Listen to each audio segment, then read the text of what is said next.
It's college wrestling.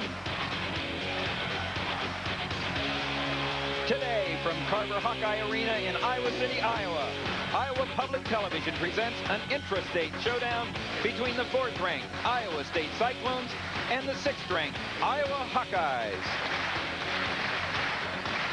Hello everyone, I'm Tim Johnson and welcome to our season debut of college wrestling, our 31st season on Iowa Public Television. It's my pleasure to welcome a broadcaster, national coach and national champion wrestler, Jim Gibbons. And Jim, I have one question. Where's Dan? Well, he's no longer here with us, but I think he's where he wants to be here. He's helping the program that he loves, and if anybody knows anything about Dan Gable and his 7 or 8 year absence away from the Iowa wrestling program, he's never really been very far away from it, and back there as an assistant coach, I think, is where he wants to be. Well, along with the 2 new head coaches, which we'll talk about here in a little bit, and just the whole sport of wrestling in Iowa, the play was. Well, ever since last March, when these 2 coaches were named, there would be changes imminent in the program. So just a new buzz, and everybody was thinking about what's this next meeting going to be like, and I think both coaches have kind of told us they think it's important. Well, let's talk about the coaches, and let's start at Iowa State. The coach, Cael Sanderson, a name that transcends the sport of wrestling, sport across the world. He was named the head coach March 31st, 2006 of the Iowa State Cyclones, a 4-time undefeated national champion, 159-0, never been done before. And then he goes ahead and wins the 2004 Olympic gold medal.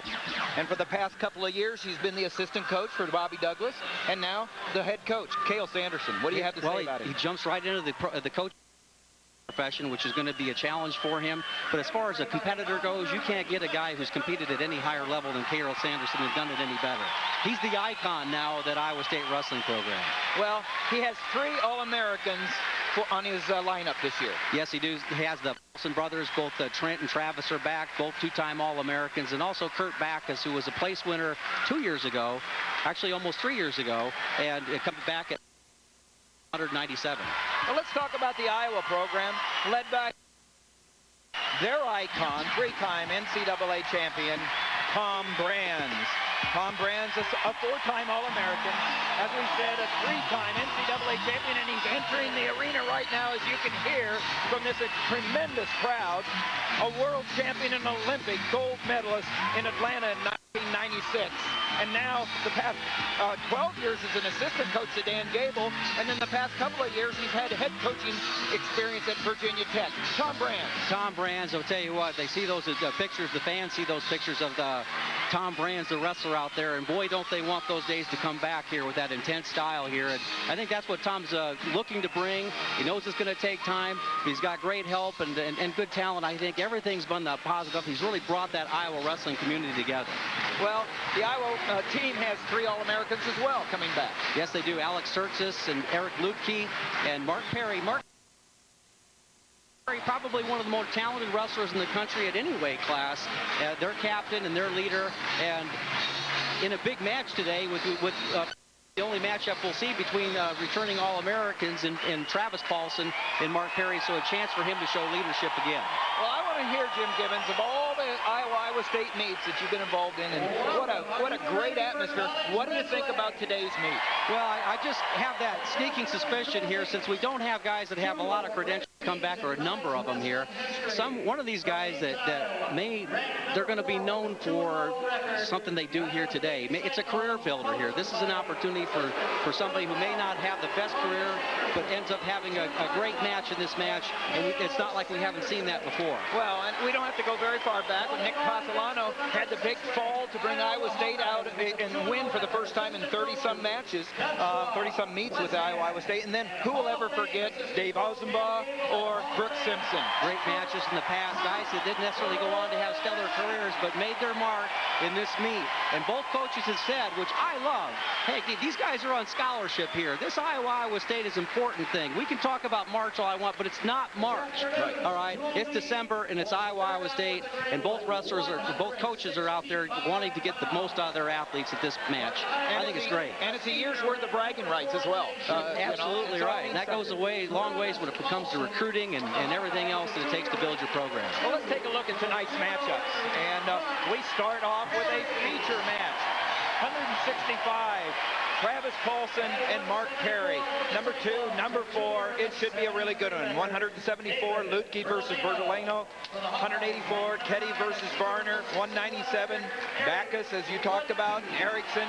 And heavyweight, Zabriskie and Fields. And then we go to 125, where Fanthorp and Falk go at it. And then 133, Nick Gallick versus Galanakis. 141, Mueller versus Sercis. 149, the 4th Sanderson brother, Cael Sanderson versus Grunder. And then 157, that's our quote-unquote heavyweight match of the night. Trent Paulson, the number 1 ranked wrestler, versus Morningstar. You know, I think, everybody may not be aware of here, but that order is drawn right before the hour 4 weigh-in. So these athletes weighed in at 3 o'clock and they drew 165. I think it's a heck of a draw for the University of Iowa. I think it's a heck of a draw for them to go out there and get their star wrestler out there out in front, get a big win. And I think I just had that it's important for one of these programs to get out to a good start. And then Iowa State goes right into where they're start being favored in matches with their freshmen, Varner. And then, I think just to make the point, I think it's a great place for Iowa to start to meet. Well, Kevin Tan is the official tonight. We'll see him, and he's been on Iowa Public Television before. And right now, one of the reasons we're starting late is because there's so many people coming into the arena. We have over 11,000 possibly here in the arena, and people still coming in, and they want to make accommodations for that, and that's exciting. That is exciting, and if this place holds over 14,000, Tim, I look around, I don't see many seats. And it's been a long time since that's happened, and a lot of these people are not season ticket holders because, that hasn't been as high as in the past few years. So these are people who are coming out because they're energized by the new coaches and the new era of college wrestling. And I tell you what, I'm seeing some red over there in the stands, too. I saw some old Iowa State All-Americans and national champions making their way back to the program and being around it, and that's great to see, too. And, of course, Iowa fans, who travels better in the sport of wrestling than they do? Last year, they filled up probably 8 sections at the National Wrestling Tournament, and they're always by far, probably have the biggest impact in the sport of wrestling as far as their following of their fans. Even better than Oklahoma State, which has 4 national championships behind them. Well, the lights are on, and I'll tell you what, speaking of the lights coming on, how do you think that's going to affect the freshmen that are coming out here? Well, I tell you what, I've seen a lot of very talented returning national champions and All-Americans come into this environment and get beat by what we would consider maybe above average or average Iowa wrestlers just because if it's in this environment. So the Iowa State freshmen, they're going to have their hands full, but if they do show that poise, that's why this is such a great test. If they do show that poise, that really speaks well for their program in the future. There's Kevin Tan. You just saw his name up there from Glen Ellen, Illinois. He's a native Iowan and does a lot of meets from the NCAA circuit all the way to the national championships. And here is our starting weight class, 165 pounds, Travis Paulson versus Mark Perry. Of course, you see that Stillwater, Oklahoma down there by Mark Perry. He is the nephew of John Smith, the Oklahoma State coach, the Olympic champion, and 5-time national champion coach for the Cowboys.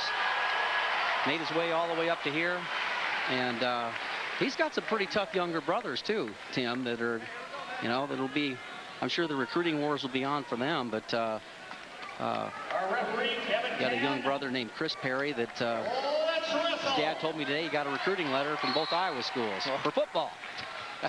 Well, let's wrestle is right. Travis Paulson, he's so solid and basic.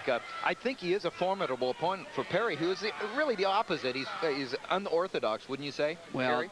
You've seen comments in the paper here with Paulson, and he says, well, Mark Perry doesn't appear that strong, and a guy touch him, and he doesn't feel very strong, but then all of a sudden, he's around behind you and creates great motion, and he brings that style that is not a native Iowa style, a little bit more Oklahoma State style here to that Iowa wrestling room, and where Paulson is a Greco wrestler by trade in high school, has done very well at the Greco-Roman level internationally at the college and high school level. So you can tell by his big upper body, he likes to pummel, and and take ground. These two wrestlers have not met in the last couple of years, but they have met twice in 2004. Perry winning both times. So Perry is 2-0 against Paulson, but like I said, it's been a couple of years since they wrestled. Well, Mark Perry, one of the premier wrestlers in the top position in the country. He just, you know, he gets a takedown on you. That's probably game, set, and match most times. And Travis Paulson, very difficult guy to break out of his stance. You see, he likes to primarily lead, you know, one leg forward. It's usually his right leg. There he goes. He's more comfortable leading his right leg there. And he's looking to tie up Perry, but I think it's really important if he's to get in this match to make this a physical match and not just a 4-minute match where you end up having just taking, where I think it's to Perry's advantage if this match slows down because he's such a great mat wrestler. Oh, and that's exactly what he needed to do. Exactly what Paulson needed to do was get in on a big power double leg. 1:20 left here in this period. That power leg, that was like a freight train coming through, and I'll tell you what, Paulson never gets in bad position, so it would seem like he would be a hard person to come back from. Well, both these wrestlers hold leads very well, and that's just a straight power double leg. And what he did do is he didn't go all the way through. He landed with his head up and his hips down, which allowed him to go ahead and you know, finish the two. Perry was looking to roll through in that situation and didn't do it. So here's you're going to see Perry, who's had difficulty in the past. This is probably Mark Perry is one of his more weaker positions, and he's able to get out from underneath. That's a real strong move by Perry getting the escape. Score is 2-1 in favor of Travis Paulson with the early takedown. Perry's escape. Low single leg by Perry. Then he tried to switch off to 2 on that. Now he's locked in the crotch. He's real strong in here. He'll come out. He'll bring that all the way up and look for the scoop. Power situation here by Paulson. Drops his hips. Perry's not out of this yet. Boy, these guys are really going at it now. This is a great first match for this series here between these two coaches, and that's 2 points. Oh, man, that's a huge amount of power here by Perry, and we'll see what he's got left in this match because he's given a lot of energy there. And he's just a Gumby underneath that underneath position. But Paulson wants to keep him right there on the edge, not give him a new start. As we approach the end of the first period, 2 takedowns in the first period for Travis Paulson, gives him a 4-1 lead, and he rode him out. That was big. Oh, it's always big when you finish on the top position at the end of your period. But boy, I tell you what, great flurry between those two wrestlers, and Paulson showed a lot of poise. You know, Tim, when you get lifted up in the air, that position, that strikes fear in your heart. You know, you're up there in the air, and I'm looking for a safe place to land, and Paulson basically fought his way through that. I was really impressed with that scramble. Paulson begins the second period underneath. Mark Perry on top. Paulson, the Lewis Central product here out of Council Bluffs.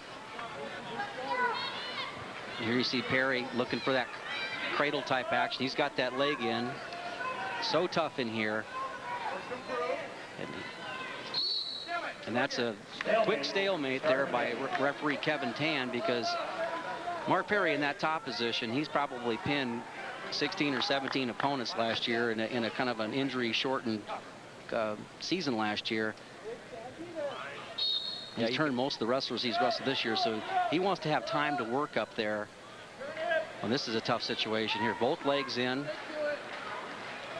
Now, when an athlete has both legs in there like that, there's really not a lot that the bottom man can do, but we'll see how it's called. It's irrelevant about what you and I think about this. What does the official think that's going on there?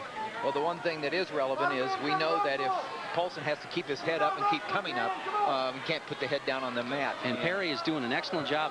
The wrists are the key right now. Yeah. And very comfortable getting that right leg in. Let's watch Mark Perry's right leg as he gets in the referee position. That right leg is what's going to be coming in. We'll see if he changes it up. Starts left, kind of hovers, waits for the opening. Paulson's got his head down. He's trying to get right leg in. See the battle? Paulson knows that. He's got his right elbow trying to kick that. Oh, there it came in. And he had his right elbow out there posted. Yep.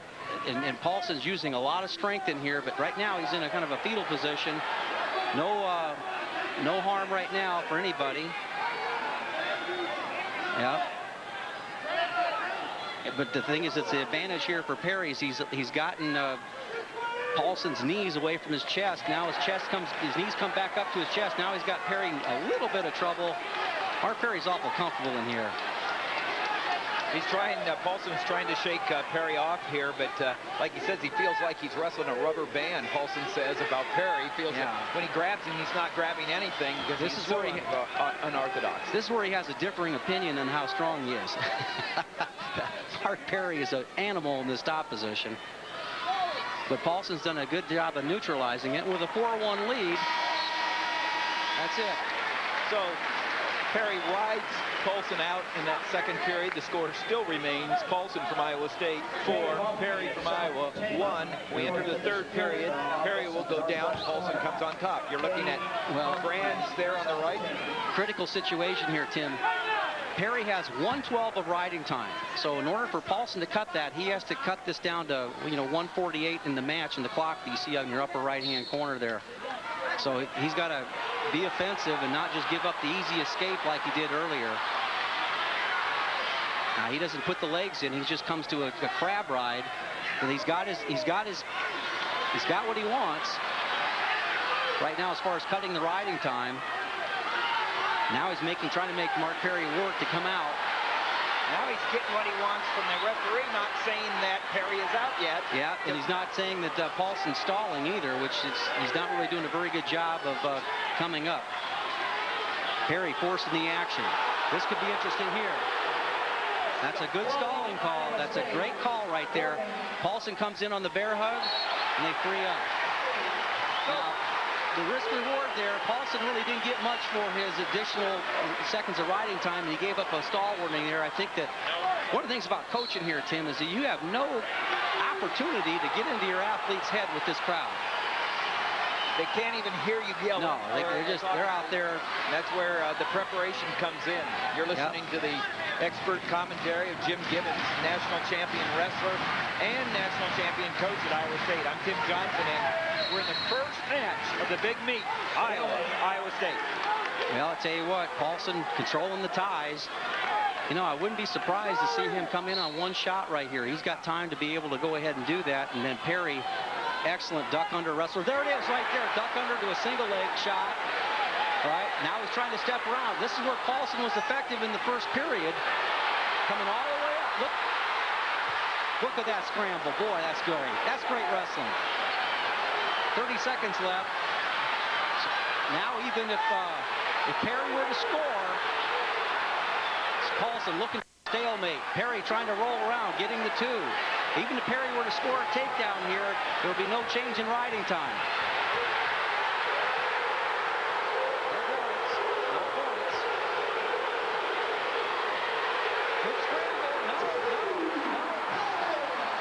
I'll tell you what, I don't know about that call. But Mark Perry's is up on top right now. That is two right there. Definitely two. Maybe not when it was called, but it certainly ended up being two. Here we go. Yeah, overtime. What a way to start, baby. I'll tell you. Okay, in overtime, right here is the replay, and here's where he gets the two. Now this is, here we go, injury time here. Well, let's talk about overtime. Well, I tell you what, overtime, the rules are basically the sudden victory situation where the athletes will go for a minute. There you see Coach Gable out there too. Sanderson and Gable are jawing at each other right now. Well, you know what? You talk about Iowa style, all right? This doesn't look like Iowa style out here, but of course, you got an athlete that's hurt. He's got a Charlie horse, and it's tough to be one of the first guys out there here. You haven't had an opportunity to rehydrate at all, practically. And Mark Perry's cutting a little bit of weight at this weight class here at 65.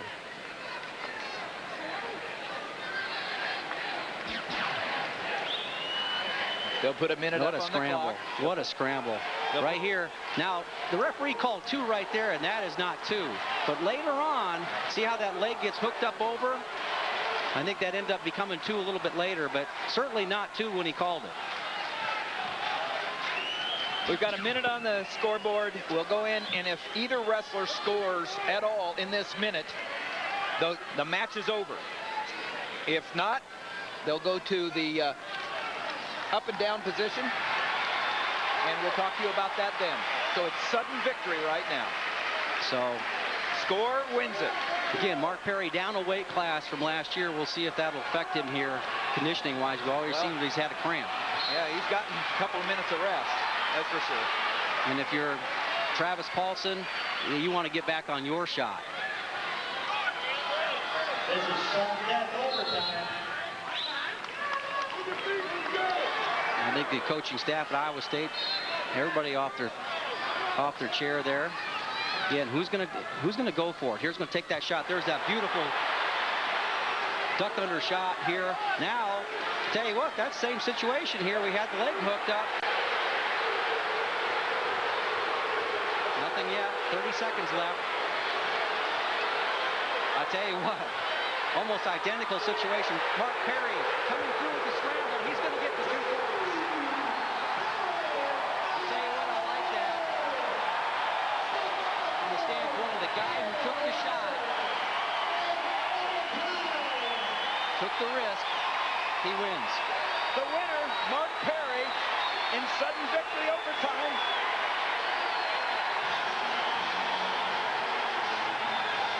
I tell you what, all these coaches are out here on the mat. Woo!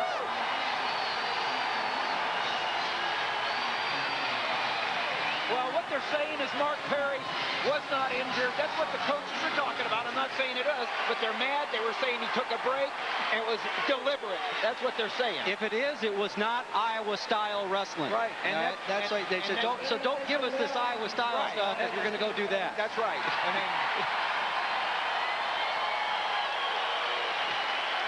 Gable out there on the mat in a hurry. He's out there talking.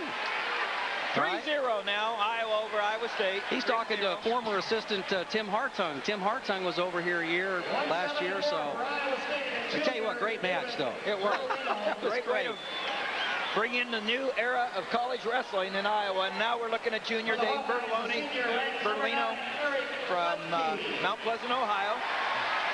Iowa State's 174-pounder going up against Eric Luedke. Luedke, an All-American last year after coming from junior college ranks. Won some big matches for Iowa last year. Yes, he has, and of course he's the All-American at that weight. Got an opportunity to see him go against UNI, and he had a close match there. He finished 8th in the country last season. Bertolone, a wrestler that's been in the program for a while, but just hasn't really caught fire yet.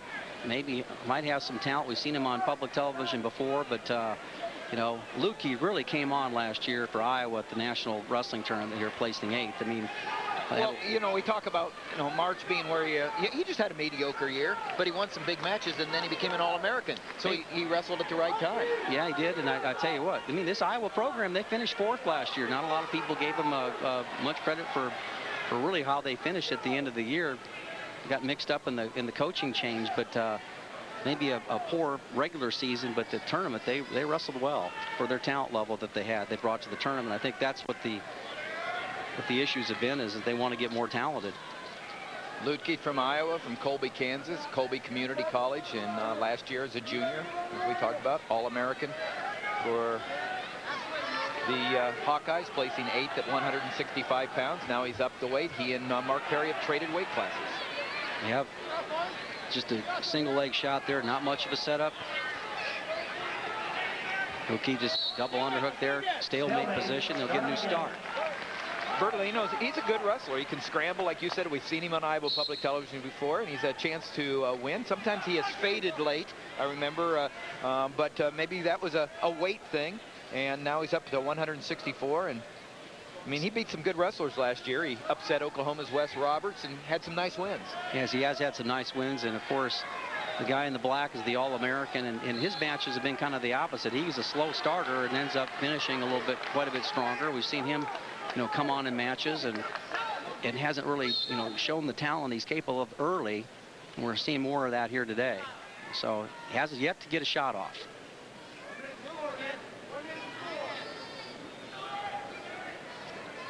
Less than a minute in the first period. Second match of the big meet here in Carver-Hawkeye between the Cyclones of Iowa State and the Hawkeyes of Iowa. Iowa leads 3-0 after the overtime victory. Mark Perry, number 2 ranked wrestler at 165 over the number 4 ranked Travis Paulson.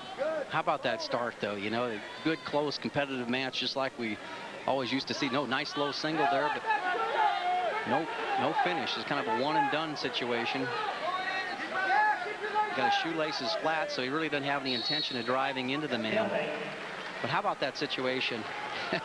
You know, these two coaches have a lot of respect for each other. There's a, you know, you're an Olympic champion. That's an elite community, but you know, got a little controversial out there, and everybody went for the center and started jawing. Well, and you know what the deal? Usually at an arena, you only have 1 Olympic gold medalist. We have 3 Olympic gold medalists out in the middle of the mat. Nobody's backing down.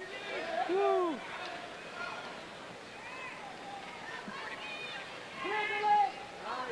Not much time left. It's going to end 0-0 here in the first period. Luedke and Bertolone go to the second period. Iowa gets the choice, and Luedke defers.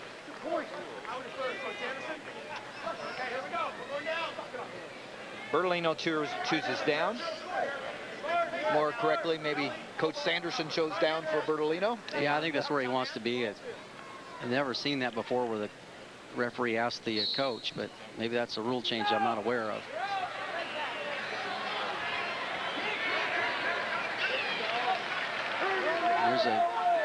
You want to go off the mat here if the Iowa State wrestler. If the Iowa wrestler, you can hang right in there and stay on those legs and buy yourself with some match time or some riding time in a close match. Tim Hartung, 2-time NCAA champion from Minnesota, last year in the black and gold of Iowa. Yeah, talk about a guy with, you know, his coaching resume. He's wrestled and coached with Jay Robinson at Minnesota, and coached with Jimmy Zaleski at Iowa, an Iowa wrestling program, and also now at Iowa State. Very personable guy. Who is Sanderson's training partner and the alternate for the Olympic team. And so now they're together on the same team. So we have an escape for Bertolone.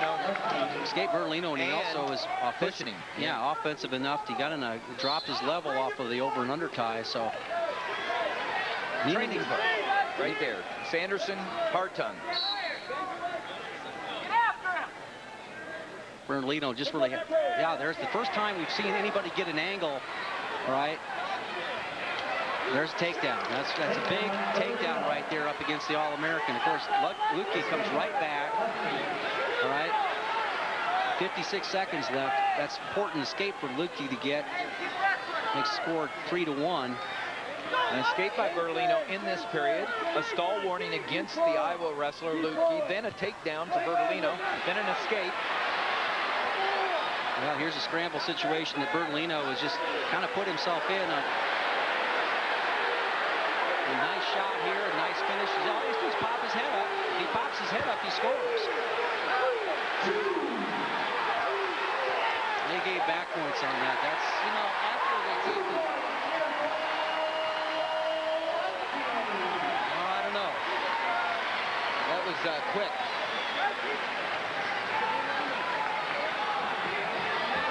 Yeah, I don't know about that one. That was, yeah. But you know what? When you come to Carver-Hawkeye Arena, sometimes the situation, here we see Luedke. Bertolone on the back in this situation. As we go through the action here, you can see that he's got plenty of time to be able to score with this. And Bertolone stopped wrestling here. He's just clinging. Yeah, right? and he stopped wrestling, and that's what gave him the takedown. But I'd say that the issue here that Coach Sanderson has is when he called the 2, did he give a reaction time to Bertolone? As we keep going through this, all right, okay, now he pops his head up. Then he gets the 2. Okay, 1, I don't know. The score is 5-3 in favor of Iowa's Luedke, 6-3.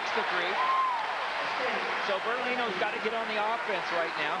And I think that's what Bertolone's problem is he hasn't been on the offense. He got that first takedown. and a stall warning, and he stopped wrestling.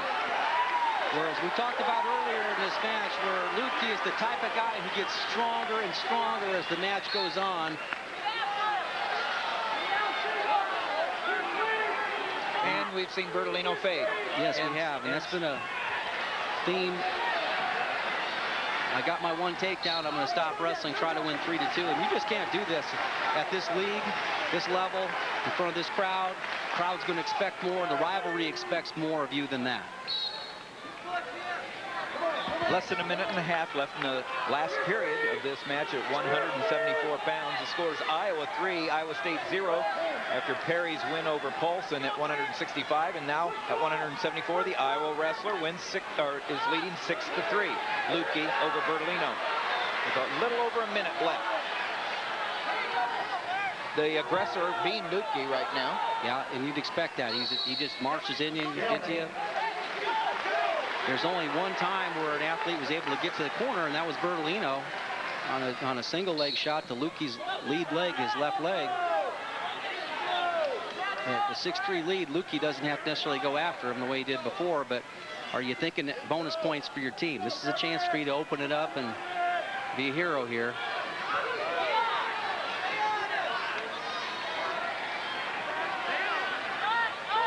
Shot with his head down, right at the edge. Luedke really does a nice job of wearing the guy's head down.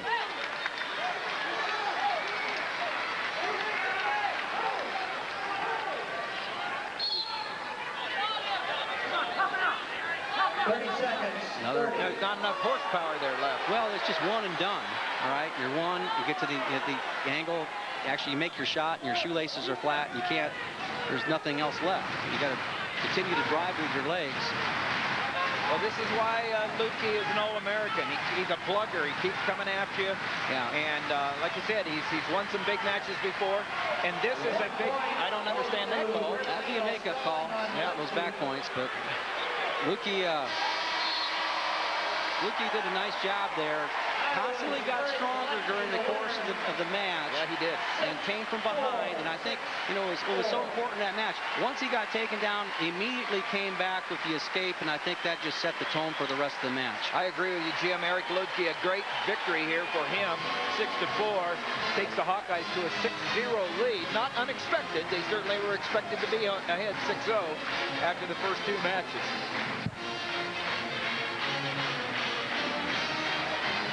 I think this is 184 pounds here where Jake Varner, the freshman, one of the freshmen that redshirt freshman that Iowa State has that they're so high on, and wrestling Philip Ketty. These two wrestled last year during Varner's redshirt year. Had a little bit of headbutt action. Ketty headbutted him, got disqualified, and it left Varner with a scar. Yeah, there's some debate on how big that scar was. I mean, Dan McCool said it was 6 stitches, and the register followed up with it was 6 inches. You just want to get that rivalry stoked a little bit, but Varner, real talented wrestler. He's considered by many the best of these 6 freshmen. I mean, he's so highly touted, and he's a real pinner. And keep that left hand moving, bang it. Yeah, both wrestlers are out here, and Ketty is a difficult wrestler to wrestle. He's got big, strong set of legs. He's shorter, stockier wrestler, and Varner's going to try to work his head a little bit, but again, this is a tough situation to put the freshman in. Well, you got to go out there sometime, though, and they're both freshmen. Yeah, exactly. And Varner, Bakersfield, California, and there's not many that can go out to California and win 2 state championships in California. It's a big state, and he's one of them that did that. And he, Cael Sanderson says you better have a strong neck to wrestle this guy, because he's been known to wrench it a little bit just with a half Nelson. And so known as a pinner. Ketty, a freshman also from Vernal, Utah. And Ketty is a real solid wrestler. He's moving his legs real well in this match. I mean, he's moving his feet. He's keeping good position. And And you see Varner is also working that collar tie. Warning on the Iowa wrestler, Ketty. And then Varner got another shot in right after that. Yeah, he's just taking ground. He's got that collar tie. You can see those fingers right up on the top of his collar. He's making him work. And Ketty is basically staying there in a pretty square stance. I don't know if I would have called a stalling call there, but there's a nice shot attempt here by Ketty. A little more than half a minute left. There's no score here at 184 pounds, but there's a score in the meet, and that's Iowa 6, Iowa State 0 after 2 matches. 10 total, and we're practically a full house today at Carver-Hawkeye Arena for this match. It's close to 15,000 here today, Jim. Yeah, absolutely. 13 to 14 easily, and you know, it's great to be back in this environment again, where you know, both coaches are putting such importance on this match that we probably haven't seen in a while. Well, they didn't waste any time showing how they felt about it in that first overtime match either. End of the first period at 184 pounds. The score is 0-0 between Ketty, Philip Ketty from Iowa, and Jake Varner from Iowa State. Second period. Belly elbow cover. Here we go. Varner already ranked number 5 in the country this year, and it's high praise. You come out as a freshman in the first half of the season.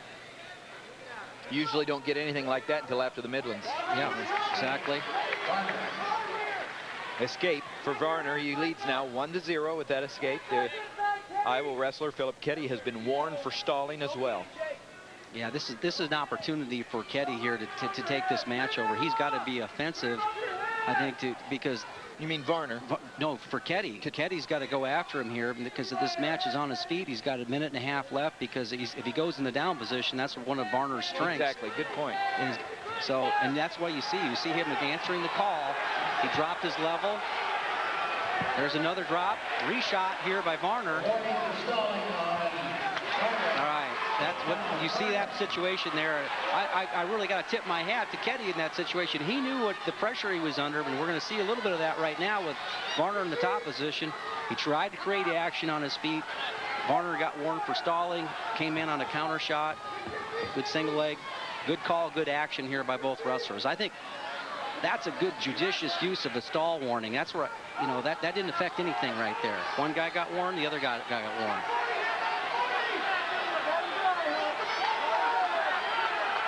Varner on top with a 3-0 lead, an escape and a takedown. Trying to break Ketty off his base. Ketty staying strong on the base. Well, if you're the Iowa State wrestler, you certainly want to keep him down, but if you're Iowa wrestler and you can't get up, and there you see the nice single leg finish by Varner. The Iowa State wrestler, you still stay on top even if you've been warned for stalling.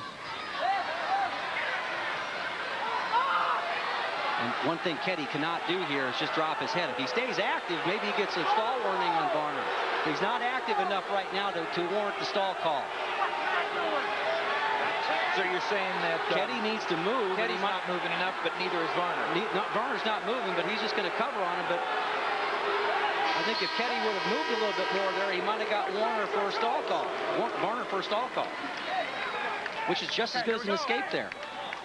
1 point. 3-0, Varner leads, and he comes on top. Ketty's opportunity to get away and still make something happen. Both wrestlers have been warned. You hear Kevin Tan, the official, remind the wrestlers of that. Escape. 3-1 score. Varner, the Iowa State wrestler, has riding time. The onus is on Ketty here to create action. He's got a stall warning on Varner, but Varner seems to be pushing forward a little bit. Well, he's keeping the center of the mat pretty well, too. He is, and he's got that collar just tied. He just lives with that collar tie. What kind of motion do you think that Ketty should be making here? I mean, forward. Just go forward. Take territory. Make the freshman, which you are too, make him look bad. Maybe get that stall warning, tie the match up, get the match tighter. You just got to work hard and take territory.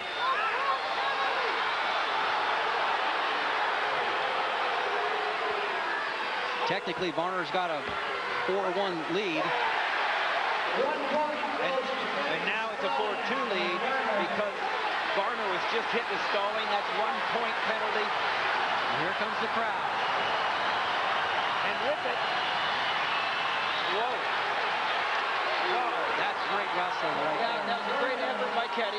Great job of keeping position by Varner. Exactly. He created the angle there, and Ketty did what he had to do. He went after it. He heard the crowd. He wanted to respond to that. Now he's got to continue to work himself back into this match. 30 seconds left. It's still a match. And now you see that physical style in the top position from Jake Varner.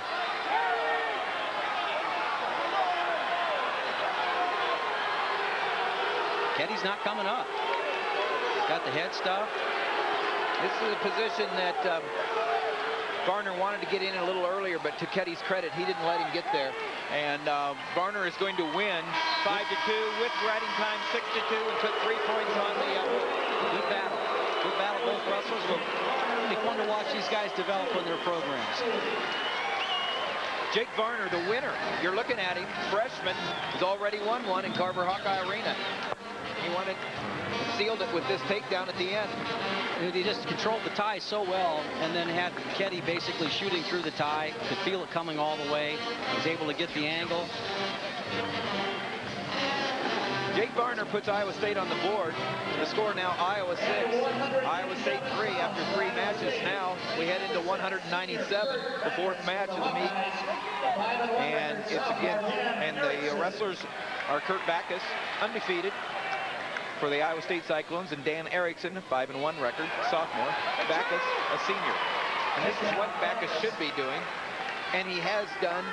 Starts fast, but whether or not he moves ahead and scores like he's capable of, it's been questionable the last couple of years. Well, he's off to a fast start here with a nice low ankle pick on Erickson, and you know, riding pretty tough in the top position.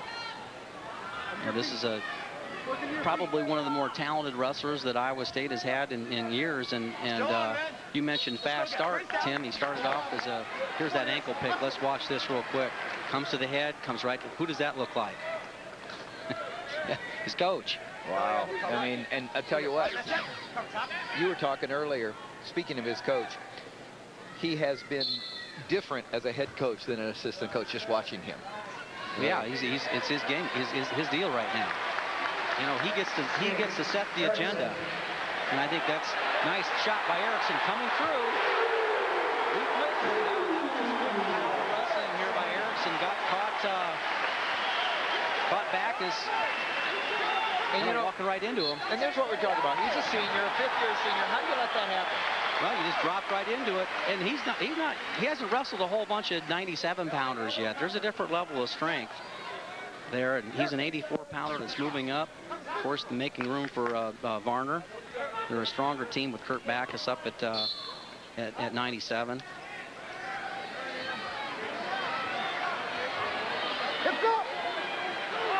Here comes Bacchus out, the back door, and a reversal. He just knows how to, he's got great field, great scrambler. Bacchus, a senior, as we talked about, Blair Academy prep school, a teammate of Mark Perry's, and he has an ISU career of 80-24, an All-American as a freshman, but not the last couple of years.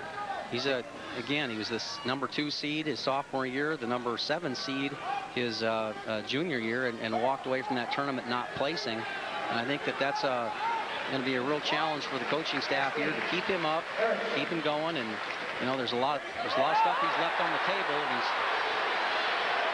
scramble situation here again. Tell you what, Erickson is not taking a back seat, and they tell you what, that was a coming up and just battling him. I think the Iowa coaches have gotten in his head is that you keep this pace high, you just don't know what's going to happen, and so far, it's exactly what's happened. Well, I'll tell you what, if he wears on Bacchus and stays on top, I wouldn't want to be Bacchus underneath him because Erickson can put the arm bars on. Yeah, cradle attempt there, and again, Bacchus unnecessarily putting himself in situations that were, you know, there's you know, high risk, no reward for that.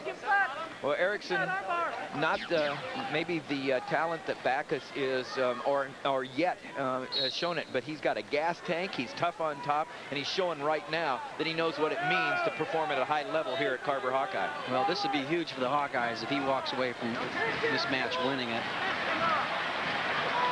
And he's doing it, kind of the recipe here is there. Bacchus does the spectacular. But he didn't get the escape. Yeah, because instead of going for one, he's going for the two, and he'll end up getting it. Got it.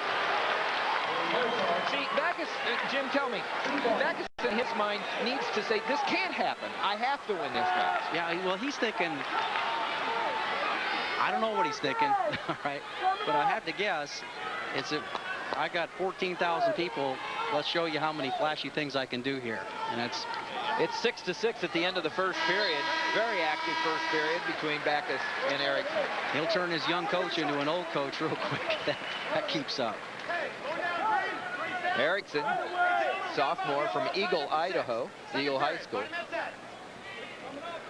He was just a 19-19, 500 record last year overall.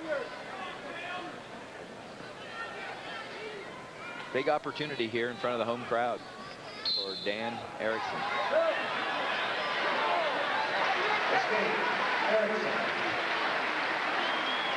I think this is where Coach Sanderson would like to see the match go on the feet.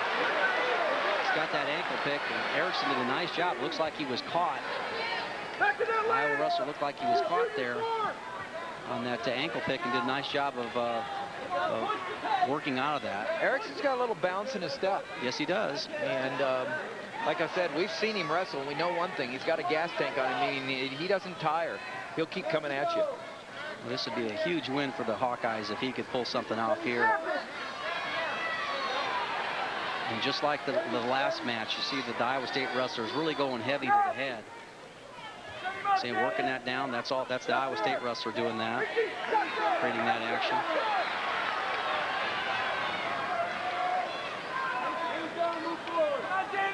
Seven to 6 in favor of the Iowa wrestler. Dan Erickson over Kurt Bacchus. Erickson has to do more of that. Pass that elbow. Work off that elbow and try to create action. Here's an opportunity for him to do it, but he didn't feel comfortable with the tie. Erickson's unranked. And Bacchus is ranked number 6.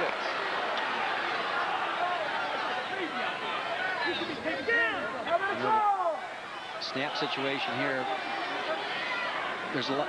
Both wrestlers are tying each other's heads up, but there's a lot of action going on here. They're trying to pass the elbow, pass that elbow by, and then drop in off of the shot. Drop into a shot. There's another attempt. Warded off well by Erickson. You see how he stuffed his head.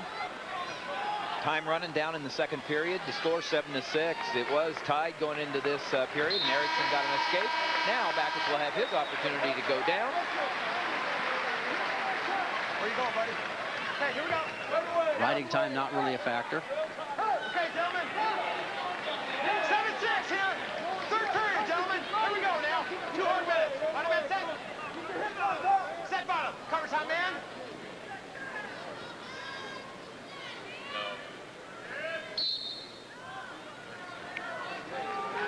And right to a sit out.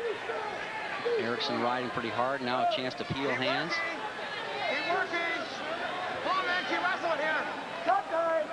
Stop time. Escape for Bacchus makes the score 7-7. It's all tied up. Minute 40 left. Shot comes in by Erickson, and he's in behind the hips. He's got it deep. He's got to just watch the roll through, and he didn't. He didn't fall for that roll through that Bacchus was trying to set up. Kind of that old cow catcher, I'll roll you through if you come too hard. Well, he settled back. He's able to score.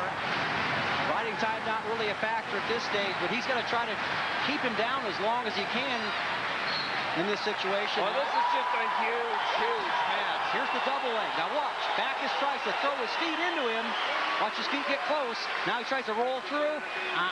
You keep those legs tucked tight to your chest and go all the way through with it. Keep your head up, hips down, get your 2. Here we go. Score 9-7 in favor of Dan Erickson. Just good basic wrestling. That's, again, in a strength position right now. Granby roll situation. 1 point.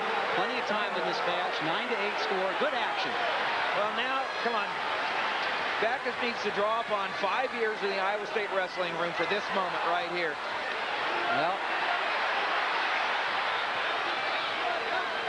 Dan Erickson doing a tremendous job here for the Hawkeyes, trying to get the 4th win in a row, or the 4th. that's what he's trying to do. That's what I call passing the elbow. You pass the elbow through. That was a classic example of it. He caught Bacchus napping on the tie-up. Pass the elbow through. This is huge. Again, the more aggressive wrestler winning. Well, I tell you what, and that surprises me, but it's a deer in the headlight look for Bacchus. Well, he's had it before. We've seen a couple national tournaments out of him, but it's the same thing. So Coach Sanderson's got a lot to work with here. So, you know, this is a extremely talented wrestler just finding ways to lose matches. Got an opportunity. 8 seconds left. What's your best shot? What's your go-to shot? Huge win. Huge win. What did we say in the opening? Somebody that's had an average career to this point. The big upset. The rivalry is back. Dan Erickson. People will remember that name. Those types of things happening in this rivalry, huge. Passing the elbow, getting the angle. It's a great job of finishing up there. Everything is head up. 11-9. The Hawks go up on the Cyclones 9-3, and now we go into the 5th before we take a break at halftime. Following this match, and stay tuned for an important announcement following this match. Dave Zabriskie, the heavyweight for Iowa State, and Matt Fields for Iowa. Fields certainly the favorite here, ranked number 4 in the nation. You know, Fields, the great career coming out of high school. He was the junior national champion in freestyle. Had Mako to contend with. And now Cole Conrad shows up. I mean, some great heavyweights in the weight class, but he's in that kind of that battle for the best of the rest, so to speak, that you go after. And I know the coaches are real high on him. He's a heck of a competitor. Ran cross country in high school. Matt Fields did. Just to stay in shape for wrestling, or because he was faster than the rest of the guys? Yeah, I don't know. They wouldn't want to. Wouldn't want to get in a fight with that cross-country. But he has had a difficult time staying healthy here at Iowa, and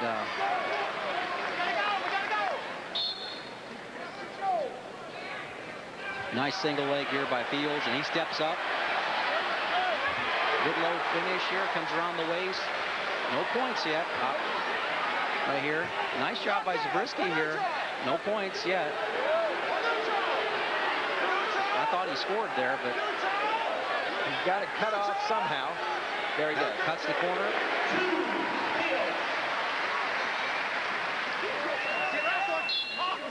2 points for Matt Fields right away here in the first minute of the first period of this match. Let's take a look at that finish there. He circles back into the mat, cuts the corner, drives across. Like to see him get off his knees there, but was able to do a lot of that just with his upper body strength. Forward, on your feet, good job. There just appears to be a lot of brute strength there, Jim. Well, heavyweight weight class in the last few years just had some excellent athletes in it, and Matt has had to go out against some of those guys, and sometimes you don't see that heavyweight mature until into his junior or senior year.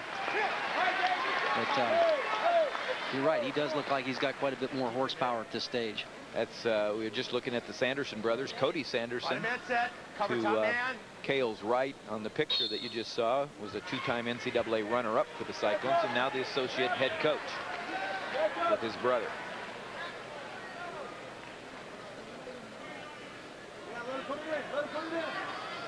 Fields. Right here, top. Go again. Well, there's a, you see referee Kevin Tan call stalling there. Now, you know, and I think that's why I don't like to see if I'm in the top position. As a, don't let the referee dictate what you're going to do here. You might be in a match a little later on, you get called in for stalling, and you know, you need to continue to ride a guy. You need to continue that strategy. But in this situation, I think Fields feels comfortable with his feet. But you know, I'm sure that's something that the coaches will be talking to him about. If it's your best interest to ride, then you just do a better job of riding. We're in the 5th match of at the meet here at Carver-Hawkeye Arena between Iowa State and Iowa. Iowa leads 9-3. We're in the heavyweight match. The score is 2-1 in favor of Fields. After this match, we'll take a break and we'll come back for the last 5 matches. We end at 157 today. We sure had an exciting start. 165. Mark Perry was a winner in overtime over Travis Paulson. And then the All-American Eric Luedke defeated David Bertolone. And Iowa State got on the board with Jake Varner defeating Philip Ketty, and Dan Erickson, the big upset, beating the All-American Kurt Bacchus. Iowa out in front 9-3. Had some great memorable matches here so far. You know, the first match at 165 was just, you know, thrill-packed with Paulson getting off to the early lead. Fields in this match, I haven't seen Zabriskie wrestle, so I didn't know what to expect, and I think that the coaching staff at Iowa might be expecting more than what they're getting from Fields right now as far as you know, getting extra points. Well, the Iowa State wrestler Zabriskie isn't flashy, but you know, he keeps a pretty good position. Yep. There's a technique that would probably work on a lot of guys, but. Well, and the thing that he doesn't want to do is the same thing back. Is if Fields lets Zabriskie hang around, it takes it down to where anything can happen. Right.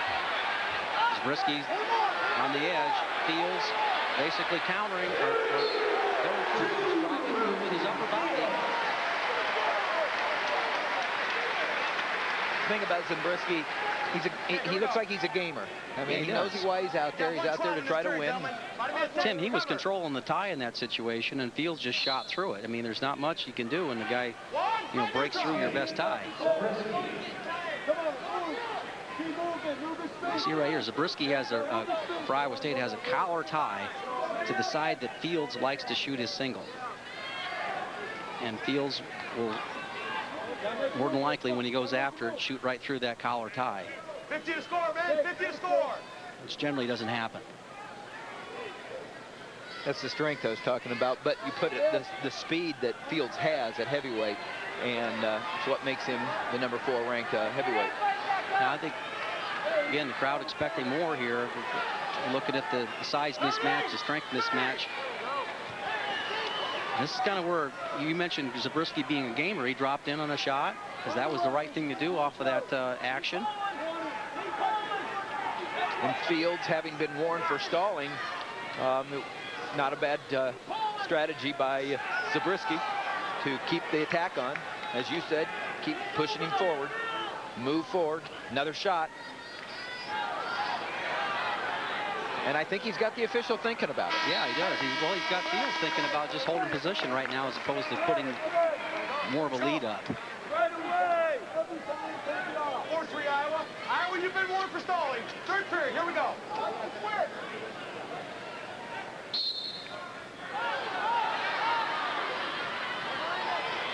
There we go. Sit out, turn in situation. Oh, looks like they banged heads a little bit.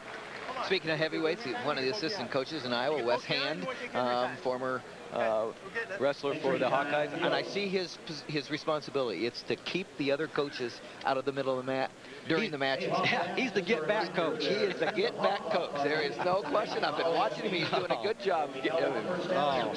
What do you do? Of course, you can pick both those guys up, one arm, and you'd be in for a fight, but it'd be that might be what you're told to do. Okay, cut. Come on. All right. You've been warned. Oh, here we go. Okay, ready?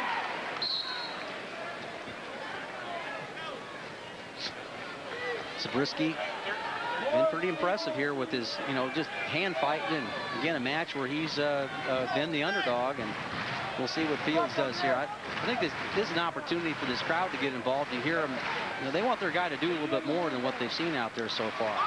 Well, the score is 5-3, and really, what we were talking about earlier, a takedown with 10 seconds left and riding out sends it into overtime for Zabriskie. It's only a minute 3 riding time, so he'll erase that if he takes, and now he's got a point. Now a takedown at the end wins it.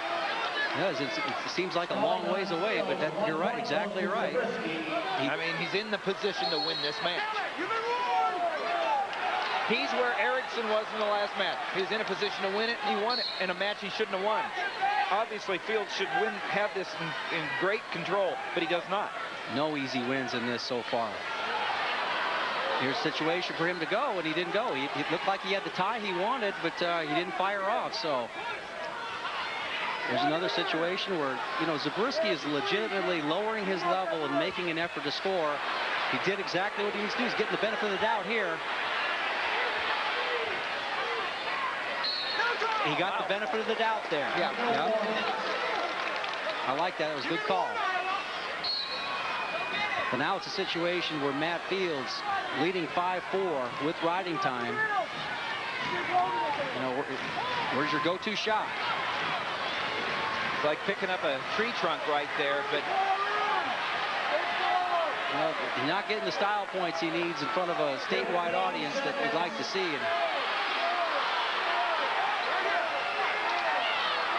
And he's got 3 seconds of riding time and watch it in here. Fields is hanging on. Does he have it? No. Just couldn't quite break through that head-hands defense, but game effort here.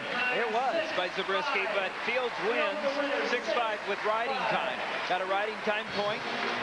Too much early horsepower in that match, and Matt Fields, probably the favorite in that match, comes away with a big win. Well, that's the end of 5 matches here, and the score is Iowa 12 and Iowa State 3. We'll be back with more college wrestling in just a moment. Football fans, you've been waiting to hear who Iowa's going to play in the... Just a quick break in college wrestling. I'm Todd Munt here at Iowa Public Television with Terry Hale, and we're taking just a moment of your time to remind you that over more than 30 years, we have brought you a great tradition of wrestling here on Iowa Public Television. And we're urging you to pick up your telephone right now and call us at 800-779-7000, as some already are doing, to tell us how much you appreciate live wrestling here on Iowa Public Television and how much you'd like to see it continue. And we can thank you with an array of thank you gifts, one of which may come to you. In fact, you may get a couple, because if you invest at $35 or more, we have available for you an autographed edition of the latest 2006 college wrestling poster. Both Jim and Tim are autographing it, and it features the entire wrestling season for the year, as well as the 6 telecasts that Iowa Public Television is presenting over the course of this season. This is a great opportunity for you to keep up with the teams and what they're doing, and of course what Iowa Public Television is doing to make sure that you have wrestling in your home wherever you live in Iowa.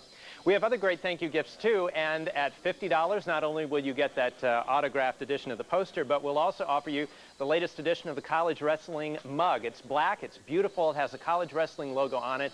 The Iowa Public Television logo is there too. I think you'll remember every time you use this mug that you're supporting an Iowa tradition here on Iowa Public Television. That's at the $50 level.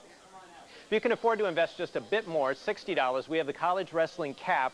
This great stocking cap has the wrestling logo on it. It's one of those beanie style caps that looks really, really nice. shows you're a supporter of Iowa Public Television and you're also supporting college wrestling. At the $100 level, we have the mock turtleneck. There it is, very nicely modeled. It comes in medium, large, extra large, or 2X, and there's that logo stitched right on the side, again showing that not only do you watch college wrestling on Iowa Public Television, but you're a supporter. And can you see the numbers of individuals right now who are calling us and telling us how much they appreciate college wrestling here on Iowa Public Television? I think you're one of them, and if you've not picked up your phone yet, you should do so by all means right now. We have another package for you here at the $225 level. We put it together. We'll give you 2 of those mugs. You'll be all decked out with all of this. You got the mock turtleneck, and you've also got the cap.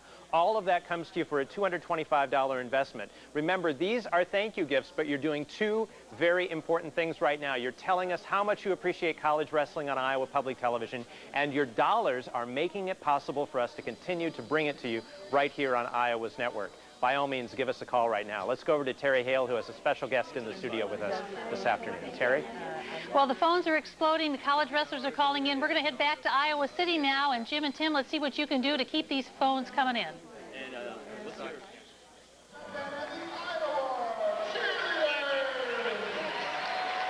Welcome back to Carver-Hawkeye Arena, where it's 12-3, the Iowa Hawkeyes over Iowa State. This feels familiar right here, putting my arm around Dan Gable, but we've been entertained in watching Dan in his new role as a head assistant for the Iowa Hawkeyes. And Dan, we got a full house here tonight. We've got great wrestling action. This is what it's all about. It certainly is. This is what it's been about, and this is what it's going to be about in the future.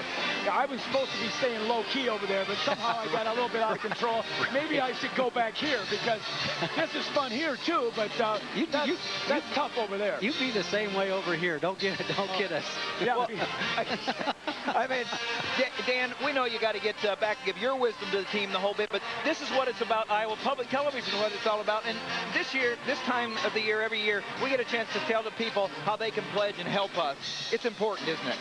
Absolutely important, you know, especially because of this new era between Iowa and Iowa State. And, you know, you saw what you and I did to the Hawks the other night. So it's, you know, it's 3 big institutions. They're looking good as long as, you know, Division III. So that's why I got my check here right now. And I'm telling you, I hope the people match it and put a few more zeros on. It's only for $1,000, but I'll tell you what, we'll take that 10 or that 100 or whatever thousand that'll come in there. But no, I'm proud to be a part of this, and just hope that we can keep the entertainment going here. It's been great. You know, tell us a little bit about this. Do you what's the most satisfying thing about coming back to the mat? Well, I think the most satisfying thing is when you walk in the arena and you got all these people, and then when the kids go out and perform. I don't think either side hasn't performed.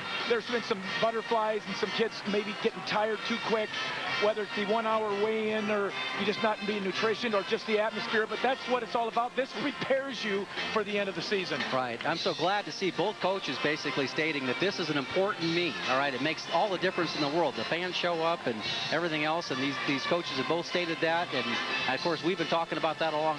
We can't let this go, and of course Iowa Public Television has always been a part of that. 31 years. I'm going. I got a coach. All right, and we'll keep your check. All right. Hope it don't bounce. All right. Dan Gable, the coach. He's taught a lot of wrestlers how to do it. Okay, we're letting you invest in, and we're showing you how to do it. Write your check, and you know Dan said something really important, Jim. $10, $25, $100, $300, $1,000, $10,000, whatever it is, it's important to Iowa Public Television. Well, wrestling is what we're known for in this state. There's other sports that obviously draw more at different times, and you know, we know where we stand as far as that goes, but it's really what we're known for. We've got treasures in this state, you know, with the guy that was just sitting in this seat a little while ago, he's an absolute Iowa treasure. Tom Brands, Cael Sanderson, same thing. These programs are going in the direction that we like to see, and we want to continue to be a part of bringing that to you. And so you're sitting there at home, which we know that the excitement of this thing is there's a lot of people sitting at home. It isn't like somebody's not going to notice what's happening, but get out here and support us here. It makes a huge difference. Well, it makes all the difference because Iowa Public Television is viewer supported, and friends of Iowa Public Television, friends of college wrestling, that's you. And so you can, you can get yourself a mug and for your contribution, and of course. the Iowa State people want to see a cardinal and gold mug there. There's a little bit more black and gold, but you know, yeah, you got it right. There you go. All right. got it in there. But no, it's really important, and we're really glad that you've tuned in today. And Jim, let's talk a little bit about the match so far. Well, I've loved the intensity of. It seems like every, you know, the guy who probably wasn't favored in each match came out and wrestled hard and challenged the guy to beat him in this environment. And, you know, I would have given Iowa State probably being favored in maybe 2 of those weight classes. The upset at 97 is huge. I mean, that might send Dan Erickson's career to another level. He's certainly going to be remembered in this audience here as that. So beating Kurt Bacchus is not easy, and generally Kurt Bacchus helps out in that process, and I think that probably happened today. Well, I'll tell you what, I thought it was a great first match to start out with, and I thought Travis Paulson showed a lot as he came out to meet Mark Perry head on. How about that? But I'll tell you what, I think Mark Perry showed a little bit too. Well, he refused to lose. Yeah, he's got so many ways to beat you. He's got that nice duck under to a single leg shot that he has. He's got the excellent skills from the top. He's very difficult to ride, but I think he had to be a little bit concerned about Paulson coming out there with that freight train double and actually being behind by 3 points late in that match with those scrambles. But, you know, Mark Perry is the leader of this team. He is the leader of this team, and we saw him go down to Dallas, Texas, and the following night come up and wrestle you and I. You know, he's got what it takes. He shows leadership, and you know, we don't hear as much from him anymore because of Dan Gable's now back, and Tom Brands is now the assistant coach, or not the head coach, excuse me, for the slip. But that's good. He doesn't have to be the star anymore. Right. The coaches are now back to where they should be in the stars. And well, you speak of the stars right there. I want to go back a minute. You are the stars right now. You, the viewers, you're the stars of Iowa Public Television's college wrestling when you write your check and you help us out. I'm serious about that. It can't get done without you. And, you know, the last few years, you have responded to our requests. That's what's great. Yes, you have. I mean, and the other thing, too, is that you saw the program we did on Assignment Iowa featuring both coaches. Those types of things don't get done for this sport unless you folks step up. And, you know, lead you to the website to look at the extended interviews that we did with both coaches, one-on-one with me, and it was just a blast doing that. But we don't do those things, and those things, again, don't get done unless you step up and make a difference and let the people know at public television, Iowa Public Television, that wrestling is important to you. So call right now. Call Iowa Public Television, and we have people waiting at the other end of the phone to take your pledge. Terry Schell and Todd Munt and those type of people are back, and we got to hear from Mike Chapman a little bit later. And you make all the difference in the world, and we know you're out there, so help us out. Well, it's great, and as we get ready to wrestle again, I hope that you enjoy the second half of this great meet. You know, I give the phone number. I'm sure it's going to be...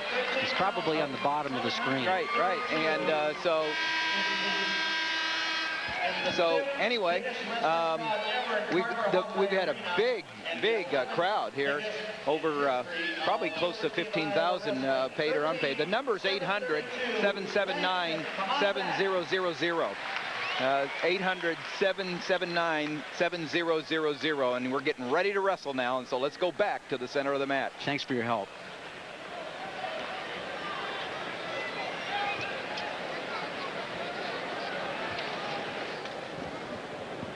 Okay, here we are.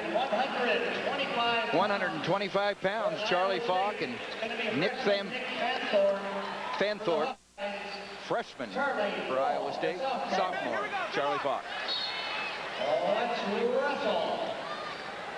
Charlie Falk had a tough match against the UNI. He got off to a real slow start. He looks like he's starting quite a bit faster here against Nick Fanthorp here with a nice single leg shot. No takedown yet, but he's hanging tough. Fanthorp doing a nice job of scrambling. Now he has an underhook.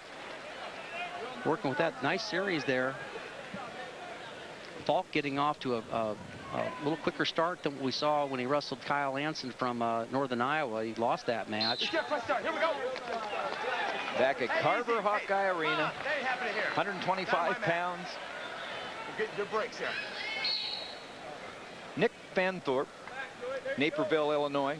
North High School in Naperville. He's a freshman, redshirt freshman, two-time Illinois state champion. Iowa State, Charlie Falk. Charlie was a four-time state champion. He just got the takedown. Apple Valley, Minnesota, where he's from.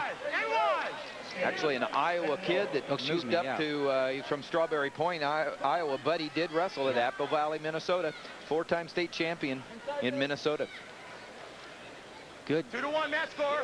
Real powerful grip on Charlie Falk. He has a 2-1 match score. He grabs something that's usually real difficult to get away. Fanthorp, a pretty good scrambler, likes to attack low. One thing I remember about Charlie Fox 2 years ago, he wrestled as a true freshman. He just didn't have the horsepower. Yeah. And now he's had that opportunity. I know that he's dealt with some injuries too, but he's built himself up and to the point where he's just got a little bit more horse now. Yeah, that makes a big difference on that weight class too. Is I've wrestled at the smallest weight class, believe it or not, at one time in my career, and I felt that get me up to the higher weight classes so I can freaking compete. These guys are too tough. They're quick and they're strong.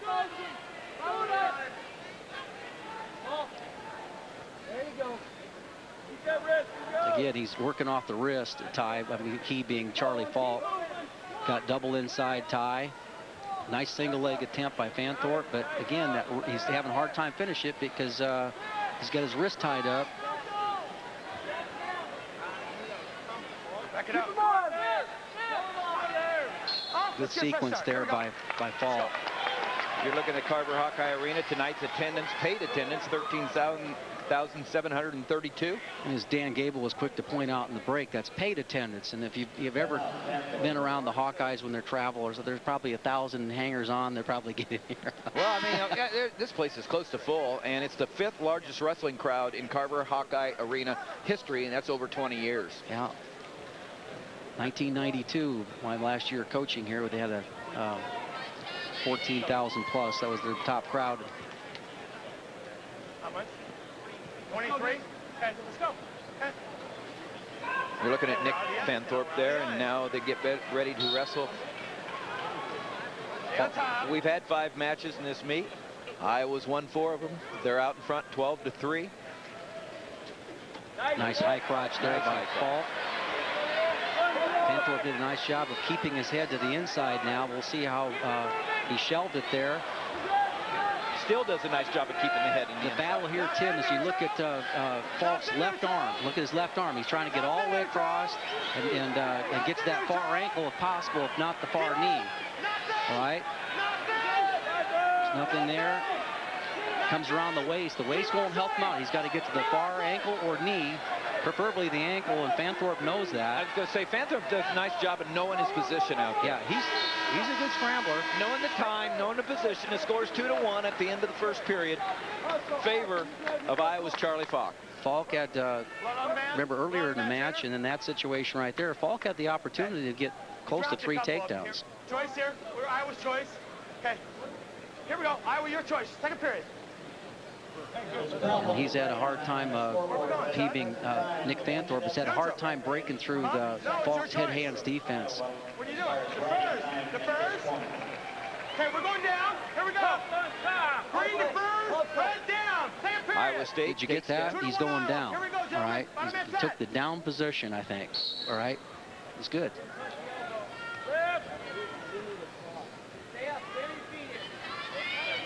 Nice job of getting his hips out. Makes that score 2-2. And remember, earlier in this match, you thought that Falk had at least 2 takedowns, very close takedowns, that Fanthorp was able to scramble out of.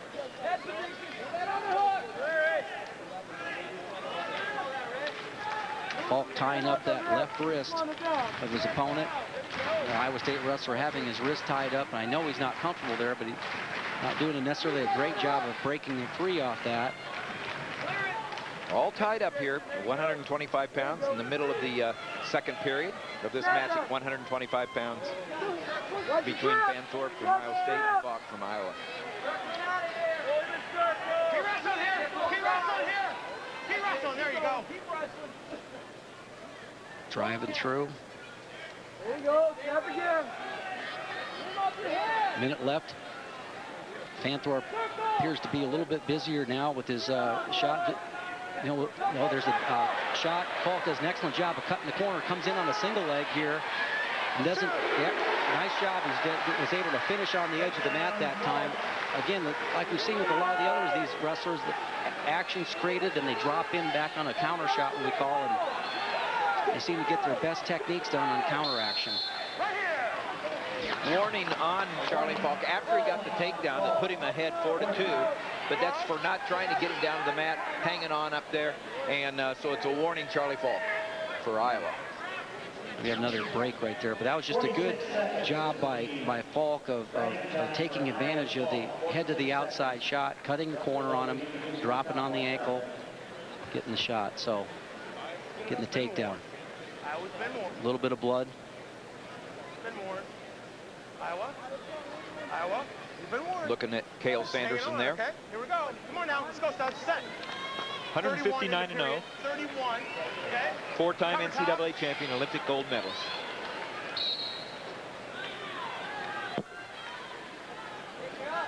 Top position. Fanthorp was able to get out before, but a different situation here with 20 seconds left. Falk pretty tough in the top position. Fanthorp hand fighting.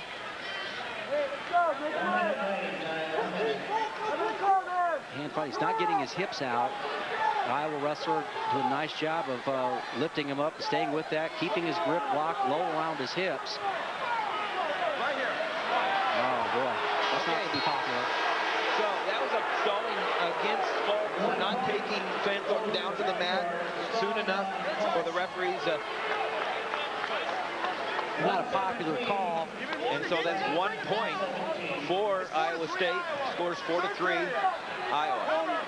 But Falk has well over a minute riding time now. That's just like getting an escape in that situation when you get the stall call. But would have been better to have that and the escape, though, right? That's correct. If you're an Iowa State guy, the nice job by Falk now coming up 5-3. This is what I was looking for earlier in the match, to see Falk or Fanthorp from Iowa State kind of break through and get low on the shot, but he just hasn't been able to break through Falk's pretty tough head-hands defense. Scores 5-3 now in favor of Falk, who gets an escape. Minute 20 left in the match, and nice shot by Fanthorp. Oh, nice change up there. Nice change up. Oh, nice slip. That's 2 points. Oh, I tell you what, I like to see what happened there just from a technical standpoint. Shot went one direction, the next shot came up, was just right around the up to the other leg. And that's what made that look so easy. What's a little difficult here is he does not know how much riding time. Yeah. And so I don't know if he has riding time or not, because no riding time. There's no riding time. Riding time is 45 seconds. 45 seconds in the favor of Falk. The riding time on the clock in the arena is not working now, so they're just letting us know how much there is. And there's 45 seconds riding time for the Iowa wrestler Falk. No factor in this. And 30 seconds left. 6-5 Falk. No riding time. Can't get that shot off. And he can't be called for stalling.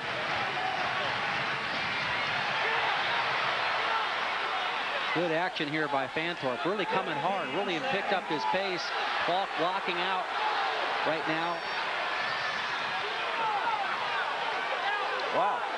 This is 5 seconds left.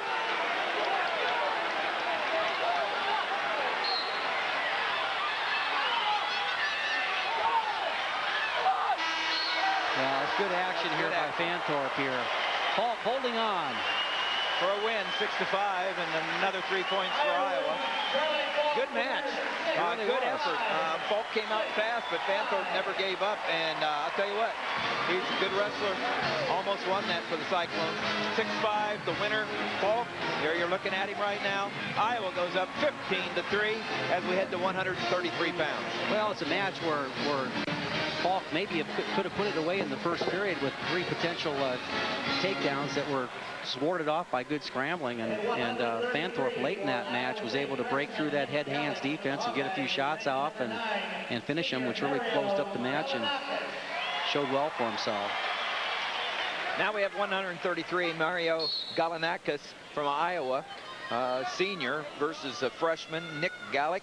And the name sounds familiar. He's the brother of last year's NCAA titleist Nate Gallick for the Cyclones. Mario Galanakis has been in the program and in and out of the program at Iowa. He's a junior college wrestler, was from Nottoway Valley, Greenfield. Had academic problems last year and didn't like Payne to get into the meet, the Iowa State meet last year, and decided to come back out. And he's been like a man on a mission, according to observers. And if there's anyone that's taken to Tom Brand's attacking style, it's him. Well, that's kind of interesting to hear, because Dan Gable just got done telling us there's this bigger than 13,700 because we let a lot of people in. They didn't let Mario in last year. It was at Iowa State. Okay. Good point. Lost me there. Oh, yeah, he had to pay to get in and sit down. And he said that was enough.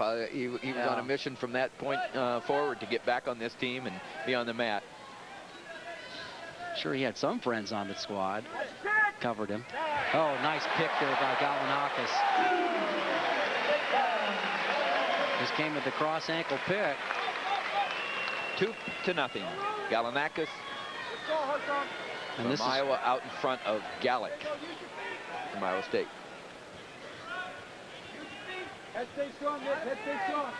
This is where the freshmen tend to struggle here in the down position here. You can see where he's got his knees butterflied out wide. He's just not really thinking about doing anything offensive here, just kind of holding position as Galanakis kind of works with him on that tight waist and wrist ride. As you mentioned, Galanakis is an Iowa native and wrestled in the high school system here. And Nick Gallick from Arizona is a 4-time Arizona State champion. Tucson, Arizona, Sunnyside High School. Right now, Galanakis really putting a lot of pressure on Gallick in the top. They're going to the start. Oh, the stalemate there, which is a break for Gallick. Nice cross ankle pick. Did that basically was upper body. Just broke right, grabbed it and just picked it up off the mat. You know, some moves you just have a feel for. And that's one of those ankle pick guys are just, they just have that innate feel for when's the right time to go. Look at, he gets that wrist and he's putting so much pressure. Putting a lot of pressure, and he's really got Nick Gallick in a tough situation right there, because Gallick needs to come up before he gets in there and gets that wrist.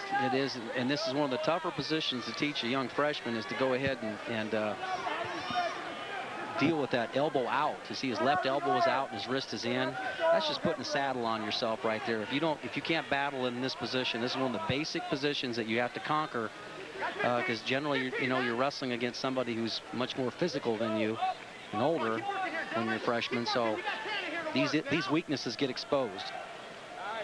And Galanakis is exposed to Nick Gallick, senior versus the freshman, and he's out in front 2-0 with a bunch of riding time at the end of the first period.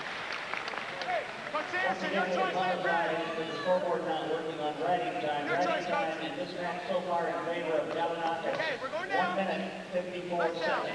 154 riding time. Okay, 154 hour riding time. Iowa has a minute 54 riding time. Bottom head set. Set bottom. Belly, elbow cover. A lot of dominance going on right now by Mario. There's a good job. Escape. Good. There's a good job. That's the way to keep your elbow up and getting out. Yeah, explode off the whistle and come up, and that tells you how good a job Galanakis was doing in the top position to just stay on top of him and control him. Move your feet. I mean, Galanakis just seems to be just a little bit more alert than Gallick does right here. He's just harassing him.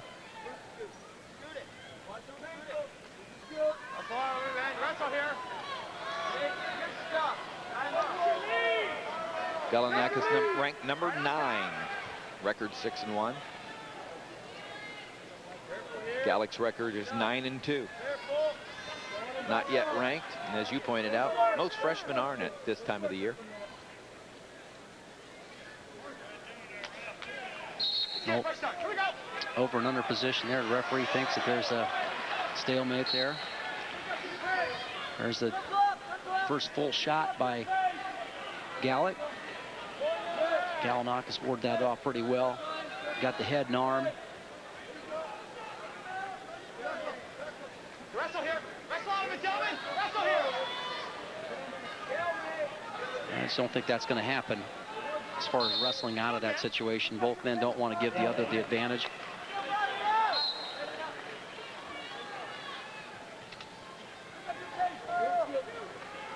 The team score, Iowa 15, Iowa State 3. We're at 133 with 3 matches left after this match. Look at that referee. He's got his head way in there. I just don't agree with that position. Stay, you know, get a look, see how they're tying up. I think they're doing all right there. And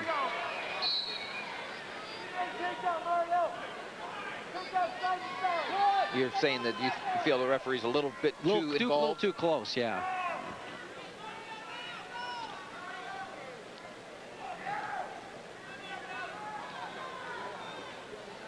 They both seem to not willing to go ahead and improve their position, and I think that slows the match down, which favors the guy who has the lead, and that's Gallick from Iowa.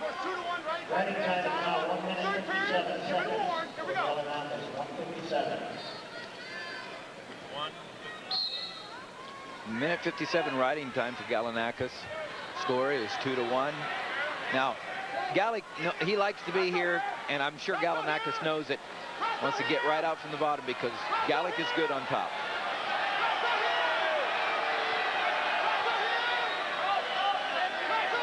Good hand control. Yeah, where he was. Hip skip down. He stayed poised when Gallick lifted him up off the ground. Stayed poised, kept hand fighting in there, and then when Gallick brought him down to the mat, he was ready to go ahead and move his hips out. Riding time is now 1 minute 35 seconds. 135.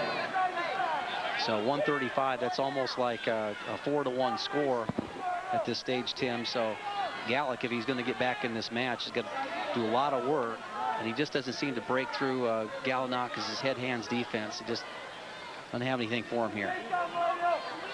1 minute left in the third and last regular period. Yeah, mate, let's go again. Gallick showing that he has good position. He's a very fine wrestler. Oh, his brother Nate, one of the best position wrestlers I think I've ever seen, and certainly to come out of Iowa State, kept great position, very difficult to score on. But just nice effort there. Tim, he made it look like he was going one direction and came back to the single leg. That's just that's great high level. That works at any level. Well, and if he can make that work all year long, one thing about Galanakis a couple of years ago, he was so up and down. Yeah. If he can stay consistent here, he's a threat. He's one of those wild card guys here for this program this year, advancing to levels that maybe not a lot of people expect from this program at this stage. But you know what? Sometimes you get away for a while and you think about it and you get a little better. Well, I think that's what's happened. I mean, you're exactly right. It's what's happened with Galanakis. He has a big win here, 5-1 with riding time, 6-1. Another 3 points for the Iowa Hawkeyes. Galanakis over Gallick, 6-1. Includes riding time. Score, Iowa 18, Iowa State 3. As we head into the 141-pound match, I've been looking forward to this one. Sercis from Iowa. There you're looking at Galanakis. Sercis from Iowa. Mueller from Iowa State. You see that Mueller, a freshman. He wrestled for Iowa City West his last 2 years in high school. Grew up in Cedar Rapids. This is a special place for him. He had dreams of being here for a big part of his life. He just didn't know that it was going to be in an Iowa State singlet. And so here he is against one of the more highly touted recruits of the last 5 years or so, Alex Sercis, who came into the program 256-0 and from high school. And it's gotten tougher along the way. He was All-American last year. Well, I think a lot of that was expected of Alex Sercis early in his career, and you know, I remember sitting here watching his first match against Nate Gallick, and took Nate Gallick to overtime, and eventual Iowa State national champion and NCAA runner-up. But Alex Sercis just didn't have the national tournaments, I think. He kind of faded at the end of the year. I think this year coming back here after placing in that tournament, I think there's a lot of upside for him. Good physical wrestler, real strong. It's going to be a lot for Mueller to be able to handle him most of this match. Oh, that's a good situation. Wow, good scramble by both men. Yeah, good. I like to see that. Both coaches got to be pleased with that exchange.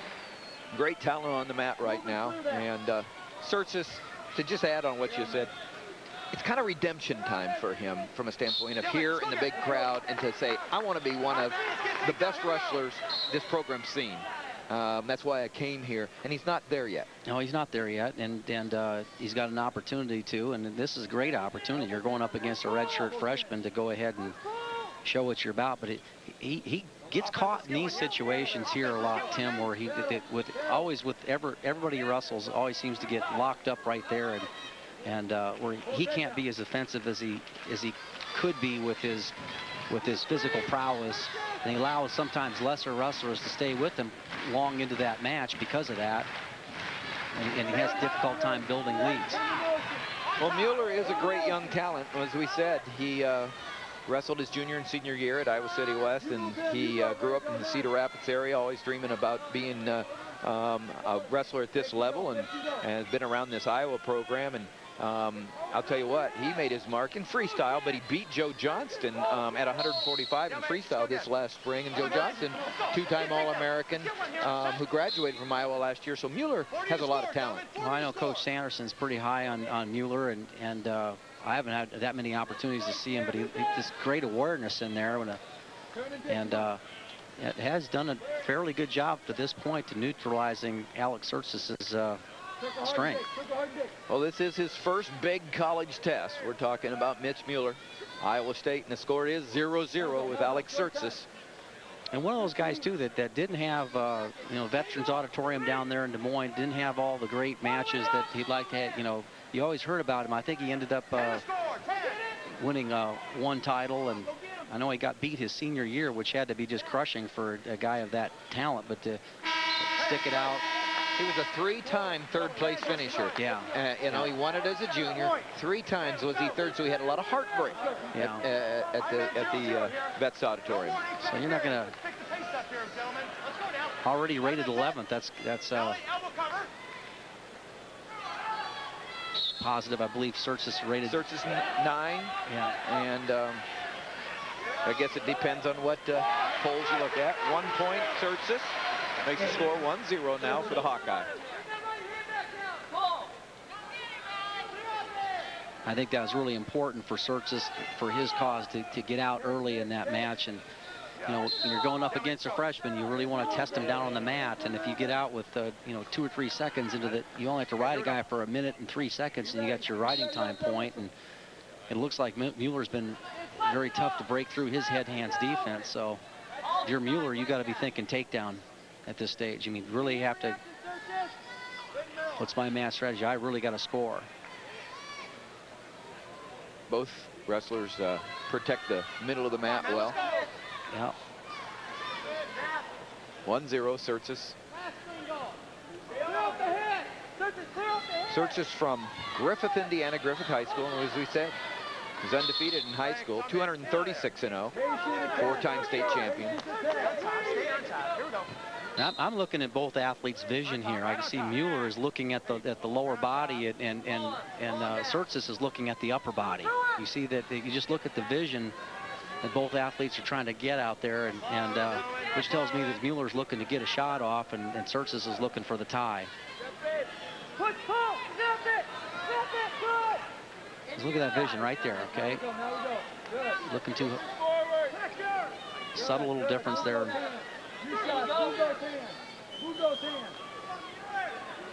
30 seconds left in this second period. 141 pounds. Team scores Iowa 18, Iowa State 3. 3 matches left in the meet, including this one. There's a nice shot by Sercis. Good heavy body on top by Mueller. And Mueller's got an ankle.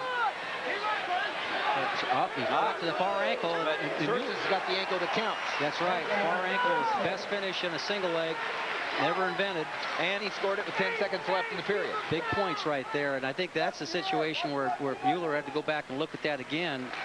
He put himself there. He jumped over, kind of panicked out, as opposed to just wrestling like it was, you know, forcing Sercis to get the action. Let's. Running time is in favor of Sercis by 6 seconds. No, put it forward. Keep wrestling. Keep wrestling. Keep wrestling. Keep wrestling. Keep wrestling. It's a little bit like Alex's. You have imitations going on in wrestling rooms all the time, and Alex Sercis, whose body style is maybe the opposite of Mark Perry's, trying to do some of the same thing that you see Mark doing so successfully. Let's go, let's go.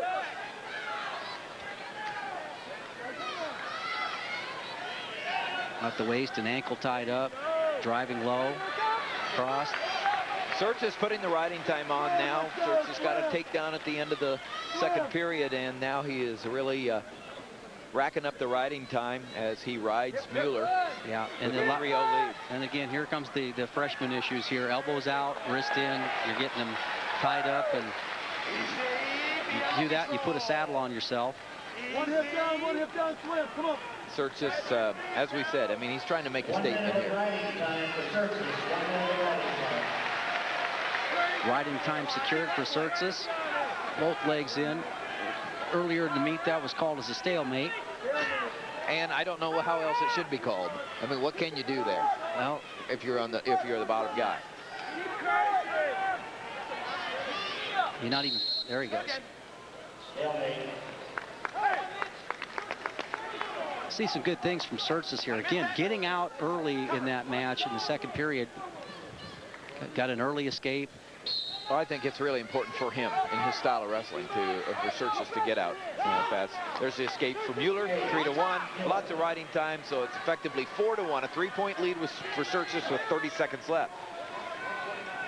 Basically, for Mueller, he's got to take Sercis down to his back to score a victory here. Yeah, and right here, if you're coaching Sercis, you'd like to see him. He had the advantage in that tie right there and just decided to freeze off of it. You know, right there, you're physically dominant. Right here, he's got the advantage in the tie. He's got an underhook. What are you going to do with that? Chooses to hang back. And I know the coaching staff, Tom Brands, Gable, will be working on that quite a bit to get him to be offensive in that position. Good match for Sercis. The winner. Iowa, 3 more points, 21-3 over Mitch Mueller from Iowa State. Alex Sercis. Leading Iowa their 7th victory out of 8 matches. 2 more matches. Right now we go to 149 between Alex Grunder, the senior, against Cael Sanderson, freshman and brother of the coaches. For Iowa State, a freshman, Cael Sanderson, for the Hawkeyes, senior Alex Grunder. Alex Grunder, just a guy who's been kind of a journeyman in the program and has battled his way through. Coming in strong here. Coming in strong with a bear hug. And they're looking for the big pull. Grunder came out last year, and his opportunity he got when Eustace was hurt against Terrapelli from Illinois, and he made a big statement here. Grunder, as you said, behind Eustace, 5th-year guy, put his time into the room. Man, it's just, you know, these are the great stories. Now he's up against Cael Sanderson and that kind of heritage. Grunder doesn't come from that kind of heritage. No, he doesn't, which is, there's some skill here with this heritage. Yeah. But it's, you know, if you're an Iowa fan and all that, you're sitting there going, well, how great would it be to beat the coach's brother? You know, you just issue. Nice reversal there, nice flurry. One thing you're going to get here, I think, from both these wrestlers, they're not going to leave anything in their back pocket. Here we go. This is going to be a battle. Grunder, a senior from Wilton, Iowa, Wilton High School, and he's a banger. I mean, he comes out there and he wants to make this match physical. I can guarantee you that. Well, he's a 5th-year senior. You know, he's got to be. That's his advantage. He's that much more mature than the freshman. Here we go. 3-2. Early takedown by Alex Grunder. Reversal by Cael Sanderson and escape by Grunder. That's the score with 2 minutes left in the first period.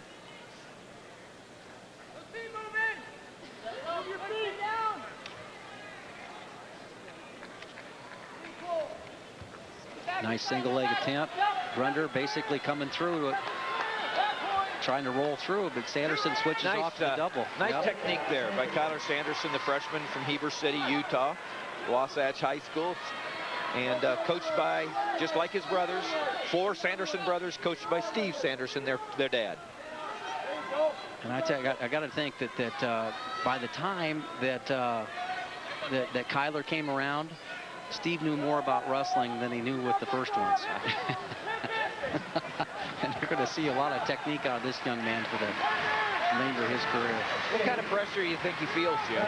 Oh, I don't think he feels any pressure. I'd rather, beautiful counter shot. Nice switch to the far leg.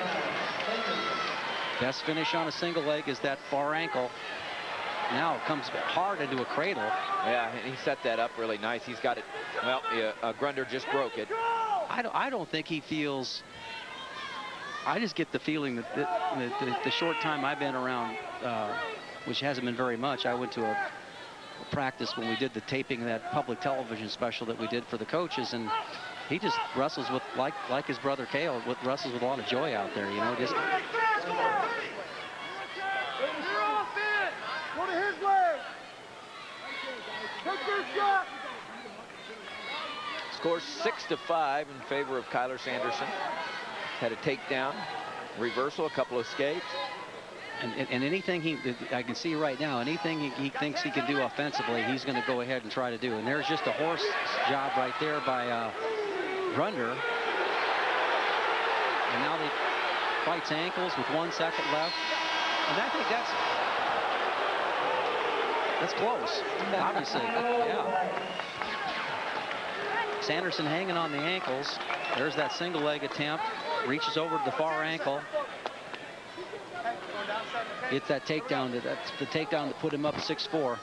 Here's the almost takedown. That was called. All right, nothing yet. Sanderson reaching for ankles, and I don't know what you would have. I mean, it was close, but I'm not saying it was not a wrong call. But that's the type of things that Grunder has to do. All right, I'm going to grab you, freshman. I'm going to just come at you, and I'm going to squeeze when I get you. That's got to be his mentality. Whereas Sanderson is out there just floating and stinging, and you know, it's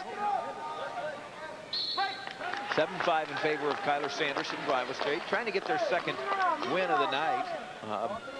Cael Sanderson, brother of the head coach you were just looking at, Cael Sanderson. Oh, nice shot there. Let's see what the finish is. Grunder has the advantage at this stage. Yeah. He hasn't quite got the corner cut.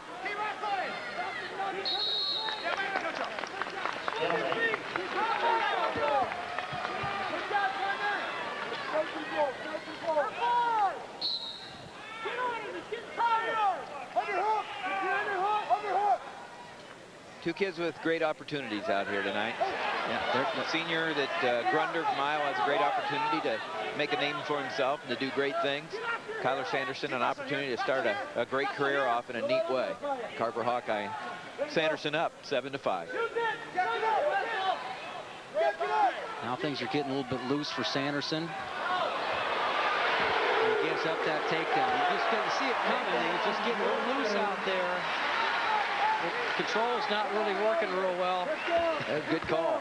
You know, you know, that's the move we used to call the go home in the Gibbons family deal. We used, you know, you hit too many of those and you're just going home. No championship.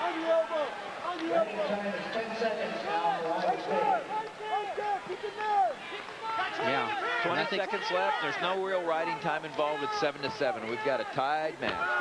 And I think here's a situation where just knowing where you are, Matt, aware as far as Sanderson goes, come back out, collect yourself, get a new start. There's too much time just collecting right there on the edge. I like his pace, though. I mean, pace is more important than score when you're sending freshmen out there. And he's wrestling a high pace. And I like seeing that, and I like Grunder's ability to stay with him, too. These guys are showing me more than I've kind of seen in the previous matches there.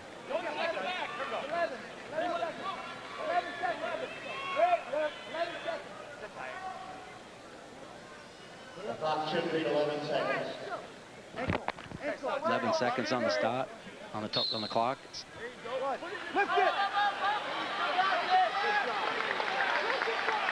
That's something that you have to work on, always knowing what your move is going to be when you're in those 10, 15 seconds escape situations. Both guys have to be aware of that, but those are scoring opportunities. Well, Grunder the Grinder is where he wants to be, an opportunity to escape and go ahead and put the pressure. You're looking at Alex Grunder, senior from Wilton, going against Cael Sanderson. That escape puts Grunder ahead. Really important for Grunder to not to let Sanderson back into this match. There's a shot, just a straight shot, no setup. Not a good place if you're Sanderson to rest down in there, but the other option is let him score. He's not resting, he's just hanging in there using energy and burning clock.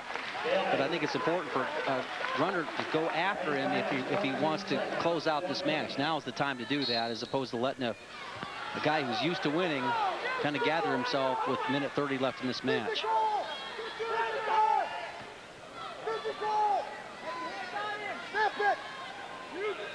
There's no let up in Grunder here. He's keeping the pressure. Yeah. Just good scramble. Again, we'll see how it plays out here, but not a lot of again, just a lot of wasted time here on the edge for both guys, but Grunder wants to do that. He's got the lead, also got riding time. And he's got the crowd. He's got the crowd. 15,000. Yeah. One way or another. This place is, whoa. Nice job on Cael Sanderson. Had one more. He did a good job to get to a position of scoring, and now he's coming out the back door. He's got it. He's got the leg hook. Now all he has to do is clear us up. He's looking for the fall. If he could look. No, that's put himself in a bad situation there. Wow. Wow. 30 seconds left. He caught the leg back there. Whoa, that's two. Now, if you're an Iowa State fan, you want Kyler to stay on top of him here. Cut the riding time. That's possible. Riding time clock. We have no idea what it is. There's no riding time. He's got the lead. Cael Sanderson from Iowa State rides out. He wins. Yep, and he's got him really tight here. Oh, what a gutty performance. As advertised. These guys didn't leave anything in their pocket. Their tank was empty. They had tanks, and their tank was empty, and that's the way you like to see it. 9-8, the winner, Cael Sanderson over Alex Grunder. Sanderson from Iowa State. The rivalry is back. I just keep on saying that the level of wrestling here is real high for this time of year, because this is an important match for these guys. Grunder, good job. Yeah. And Sanderson, good job. Good job both. There's you're looking at the winner. Scoring a reversal in the last 20 seconds. Takedown. I mean a takedown. In the last 20 seconds. Now the score, 21, Iowa State 6. And now we go to 157, the last match of the meet between #1 ranked Trent Paulson and the freshman who's already had a big match, an overtime loss to two-time All-American Brian Stith from Arizona State, and so you know that he can wrestle. But Trent Paulson, man alive, I'll tell you, he's got great position. He's had a great career, ranked #1. It's ranked #1, and I believe he's last year's #1 seed going into the tournament, and ended up getting beat by Iowa's Joe Johnston. Nice low shot by Ryan Morningstar, but he's moved off the ankle, now up a little bit higher on the leg. That was just horsepower on Paulson's part. Now the far ankle, he's got the right finish. You see how Paulson is moving up. Down Morningstar. Well, he called that weight on the hands, which I think is the correct call. Morningstar, whose dad, Scott Morningstar, was a 4-time state champion from Luedke. Wines grew up 3-time state champion. Also went to Lisbon High School. Lisbon. Yep. He's best on his feet, and he just showed why. He was national junior freestyle champion as well. There's the escape. Well, he doesn't now, the escape for Trent Paulson.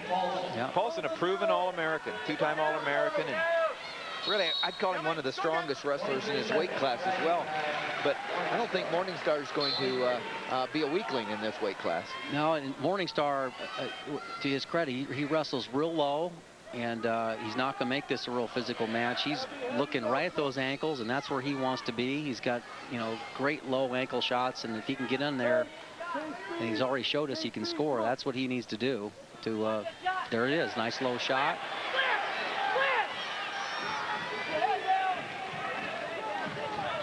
And if you're Paulson, you just don't want the match to waste away in this position here where he's hanging in on your leg, particularly after you've given up a takedown. Stalemate called by the official. Scores 2-1 and start in favor of Ryan Morningstar, the redshirt freshman, 157-pounder for Iowa. Yeah, and now when they start wrestling head-to-head, that becomes to be the advantage of Paulson. But look how low that Morningstar, he's wrestling almost at his middle size of his chest as far as his elevation goes. Now Paulson cuts the corner. This is an advantage position for Paulson. The freshman does a nice job of adjusting. That's a good job by him, because Paulson is usually will take you down from that position after he's cut the corner on you.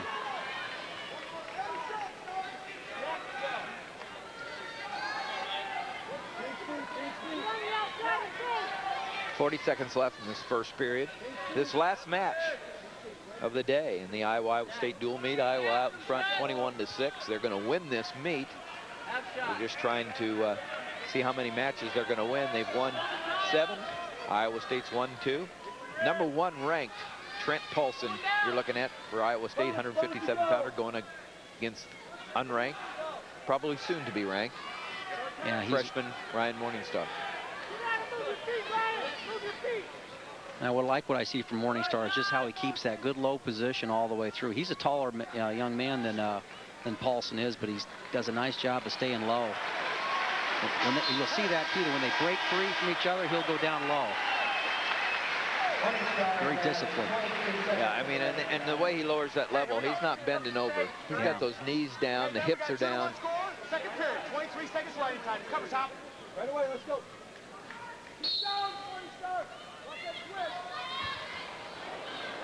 Nice elevator series there by Paulson. He looks like he should probably at least get 1 off this. Nope. Let go of the ankle. Maybe looking for a...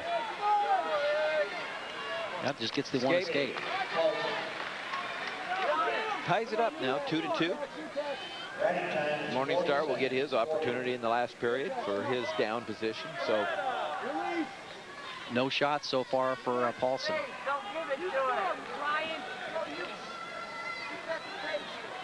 One thing Paulson's pretty good at is being in that position and then taking that shot with about 8 seconds left and scoring. Well, he operates in vectors. He'll get the tie-up he wants, and he'll just blow right through you, go all the way, traverse the whole side of the mat. And I think that what Morningstar has got to be careful is just to keep moving and stay off the railroad tracks. You know, you don't want to be right into his power, and because Trent Paulson, here's a power move here by Paulson, wasn't able to pull it off. Well, because Morningstar's doing what you're saying. He's doing a pretty good job of moving. Yeah, and he's staying low. When they break free, he really stays low. Scores 2-2 in this match in the second period. And Morningstar just caused the stalling call against Paulson because, as you said, he hasn't taken a shot. He hasn't taken a shot. Morningstar's taken at least 5. Now, I will say this, that the advantage now is, just like we've seen in the other matches, is that will Morningstar take the down position? Paulson has been a dominant wrestler in the top position in the third period. If we get to it, Coach, if it remains like this? I probably this early in the season, I'd send him down. for a number of reasons. Just so, you know, if you ever go again, that you've experienced that. But, you know, I'm not on that Dan and I have kind of gone back and forth on that. I think he wants the, you know, the confidence. He's going to probably worry about the score. I'm worried about whether he can beat him in that situation. But well, we're going to that's see. why I'm out of it a long time ago and not back in.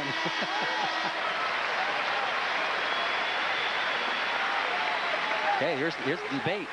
What he said, Gable's out there. Just, what do you want to show do? Gable, show Gable. Yeah, he does. He says, what do you want to do? All right. Gable got up off of the chair there and said, what do you want to do? What do you want to do? He's like, don't throw it back at the corner. He said, what do you want to do? And he took down. I like this call this time of year. Paulson's already been warned for stalling, so he just can't hang in here and just collect riding time.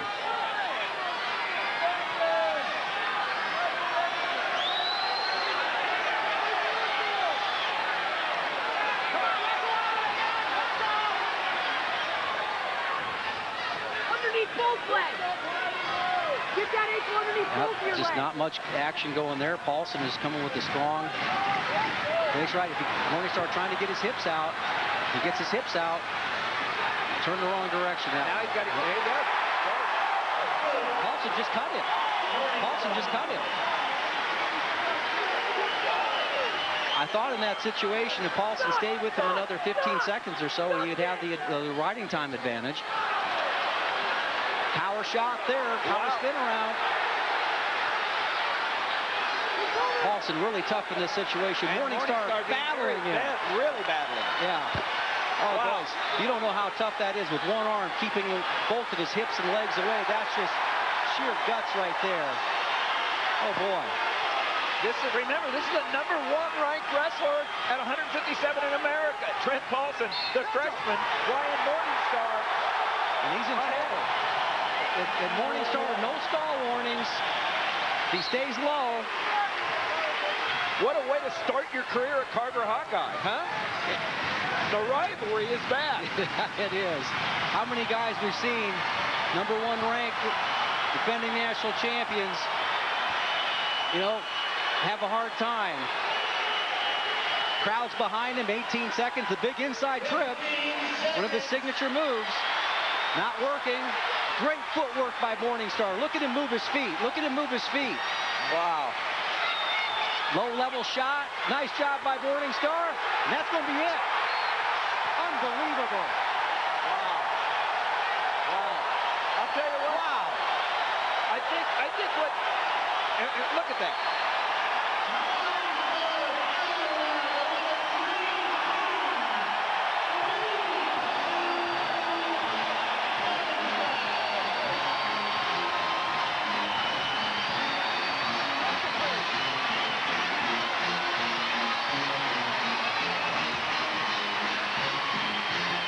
Here comes, you just saw Dan Gable, Tom Brands, Cael Sanderson. The thought that comes to me, Jim, is I think Cael Sanderson knows where he's at and where he has to go.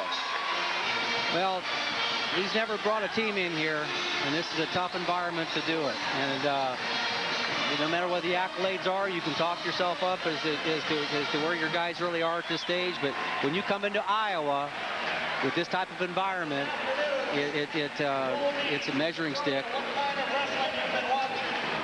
Here's the coach's reaction at the end of Morningstar, beating the #1 ranked Trent Paulson. That looks like us holding Gable down in the booth there. Some things, the more they change, the more they stay the same. Just a great tactical match, and also, you know, you asked me, what do you do? You take the down position and try to score, try to be the guy.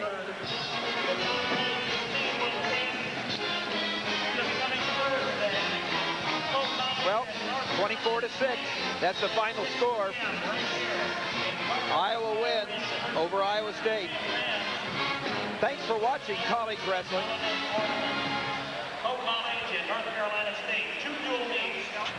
We're going to have a guest in, and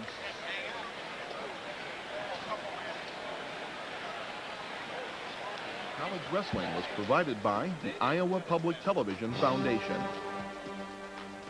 and by Allied Insurance, proud to be a supporter of Iowa's outstanding college athletes. Special thanks to Color FX, a single-source marketing solution offering printing, mailing, and fulfillment services for your business. Located in Des Moines and Waverly, Iowa. Wow, we've seen some outstanding wrestling. We saw the coaches jumping up and down, and Chris, as a college wrestler himself, was jumping up and down as well. Right now, we want you to jump to the phone, call the number you see on your screen, make your pledge of support, as you did so beautifully during the last break. This has been an historic day for college wrestling here on Iowa Public Television, hasn't it, Chris? It has been. They tell me that, Terry, this is unprecedented to see the phones light up the way they did for college wrestling, and we certainly hope the viewers will do the same thing now. At your homes throughout the state of Iowa, from Sioux City to Davenport and from Dubuque to Council Bluffs. Please call, support college wrestling. Folks, this is just a window into the many, many years that we're going to get to enjoy the era of Cael Sanderson and Tom Brands. It's exciting, it's thrilling, and we want you to call and support Iowa Public Television and their broadcast of college wrestling. It's never more important than it is right now, Terry, and that excitement we get to look forward to for many years to come with Coach Brands and Coach Sanderson. And this is our way to directly assess the support for college wrestling here on Iowa Public Television. And you told me earlier that you grew up watching college wrestling on IPTV, didn't you? I did. I was very fortunate. I started wrestling in the 5th grade, and I used to watch a tape-delayed broadcast from a weekend duel on Tuesday nights at 9:30, and got special permission from my father to stay up and watch. And now IPTV is bringing us live duels like they did this afternoon. And we've got a long schedule filled with more wrestling, varsity duels with Iowa, Iowa State, Oklahoma State, the University of Northern Iowa, Minnesota. These wrestling fans have already started to light up the phones, and we need them to continue to do it so that IPTV understands how important college wrestling programming is throughout the state of Iowa. And so that the funds are there so that we can continue to bring you what is really a very expensive but high-quality production. And you know very well what a positive impact it is to have this college wrestling broadcast into the homes for future wrestlers. And now you even coach your little boys, don't you? Well, that's exactly right. I have a couple of young sons at home, and they're learning to wrestle, and they're watching Iowa Public Television. And the great advantage that young wrestlers throughout Iowa have is they see the finest technique in the country exhibited by these athletes. And not only are they seeing great technique, but they're seeing great sportsmanship, they're seeing great coaching, they're seeing great fan support, and that's what it's all about. So please pick up your phone and call. And many of you are doing that. In fact, you might be getting a busy signal right now, which is the kind of problem we love to have when we're raising money for Iowa Public Television. Keep calling. Our volunteers are going to work through these calls. You see on the screen the many ways we have of saying thanks to you. The volunteers will move through these calls very quickly. We want all the college wrestling fans to have an opportunity to give us a call. And now I think we're going to go back to Iowa City. We're going to hear once again from Jim Gibbons and Tim Johnson. Thank you so much, Chris, and thank you for calling.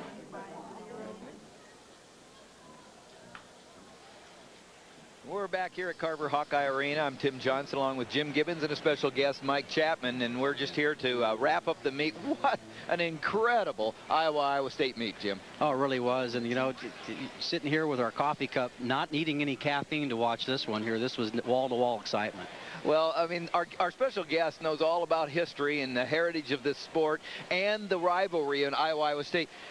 Mike, is it fair to say the rivalry's back?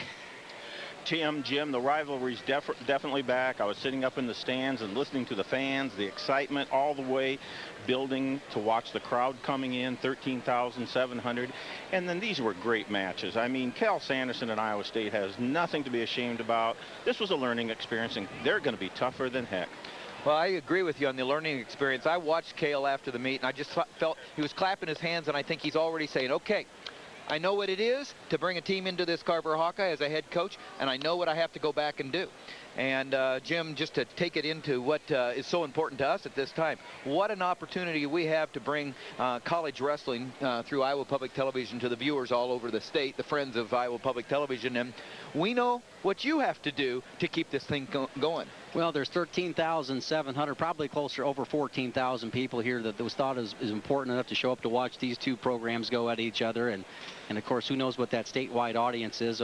you know, at home, but the statewide audience, the people who can't make it to this arena here, got just a wonderful show here today. So we're counting on your support to make this thing, continue to have this thing be such a great resource. And, you know, wrestling is, again, what the state of Iowa is one of the things that we're known for, and we want to keep that exposure up, and what that brings to our state pride level here as far as the wrestling, and what that brings, we can't do it without the support for the people in the audience, from the people in the audience. And I wanted to go to Mike on that. Mike, you've been around the sport for so many years. How important is Iowa Public Television to college wrestling in this state? Tim, let me tell you, I really can't think of anything more important. The exposure that this brings to homes all across the state and where they pick it up around the Midwest, the excitement that they saw. There were 13,000 fans here today, Tim and Jim, but there's thousands of fans who couldn't be here. And for them to be able to sit at home and have friends over and enjoy wrestling at its highest level like this, Tim, it just doesn't get any more important than to back this program. It's 31 years college wrestling. That's incredible, and I want to just say it. So, you know, the production is great, the work is hard, but it's all because of you. It's because of your support, friends of Iowa Public Television, the programming they do that is so excellent, including 31 years of college wrestling, would not happen without you, the pledgers. So we just ask you to pick up the phone right now. Mike, you've been in the studio on the other side of this, and you've manned those phones for us at Iowa Public Television, and so we know they're ringing right now. We hope that you pick up the phone and make a pledge. Dan made his $1,000 pledge at halftime, and like he said, $10, $25, $50, $500, whatever it is, it counts.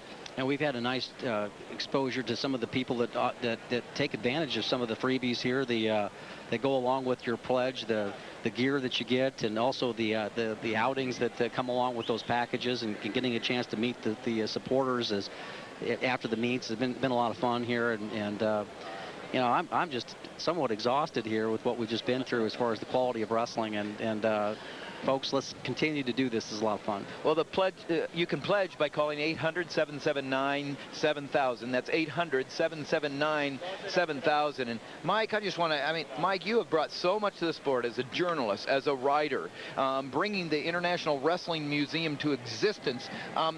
Tell us what the sport means to you, and just to, you know, contemplate just a little bit about the future of it and the importance of Iowa Public Television. Well, that's a great lead-in, Tim, because I think the future of college wrestling could be directly linked to Iowa Public Television, because they do such a fabulous job, and you and Jim do, and to bring the excitement of what goes on here. Now, Jim said he's almost exhausted. Now, here he was an NCAA wrestling champion, an NCAA wrestling coach, and now he's a champion commentator. Can't make weight anymore. But guys, as you well know, there's no state that has the heritage that Iowa does, and for this program to make the commitment and go around the state like it has, I just hope everybody will pick up their phone and call right now, because this is vital to the well-being of the sport. We just heard in our ear here, the phones are at the phone bank here on overflow status, so we want you to be patient, all right, with your phone call and make your pledge, and of course follow up on your pledge as well. Well, it's a great day in Iowa City because Iowa State and Iowa were in Carver-Hawkeye Arena and gave us an incredible exhibit of wrestling. 10 matches. It was just great. What I like from what I've seen here in the past week is that both coaches have said, hey, this is an important match for us. It's more than just, you know, just we're going to get together. Oh, what's most important is March. No. We got scholarship athletes out there that it's important for you guys to go out there and battle your hearts out, just like you did here today. And I think that's what's important. Somebody felt some pain today when they didn't win these matches, and somebody felt a little bit of jubilation when they, you know, got the upset win and that. So that's what this rivalry is all about.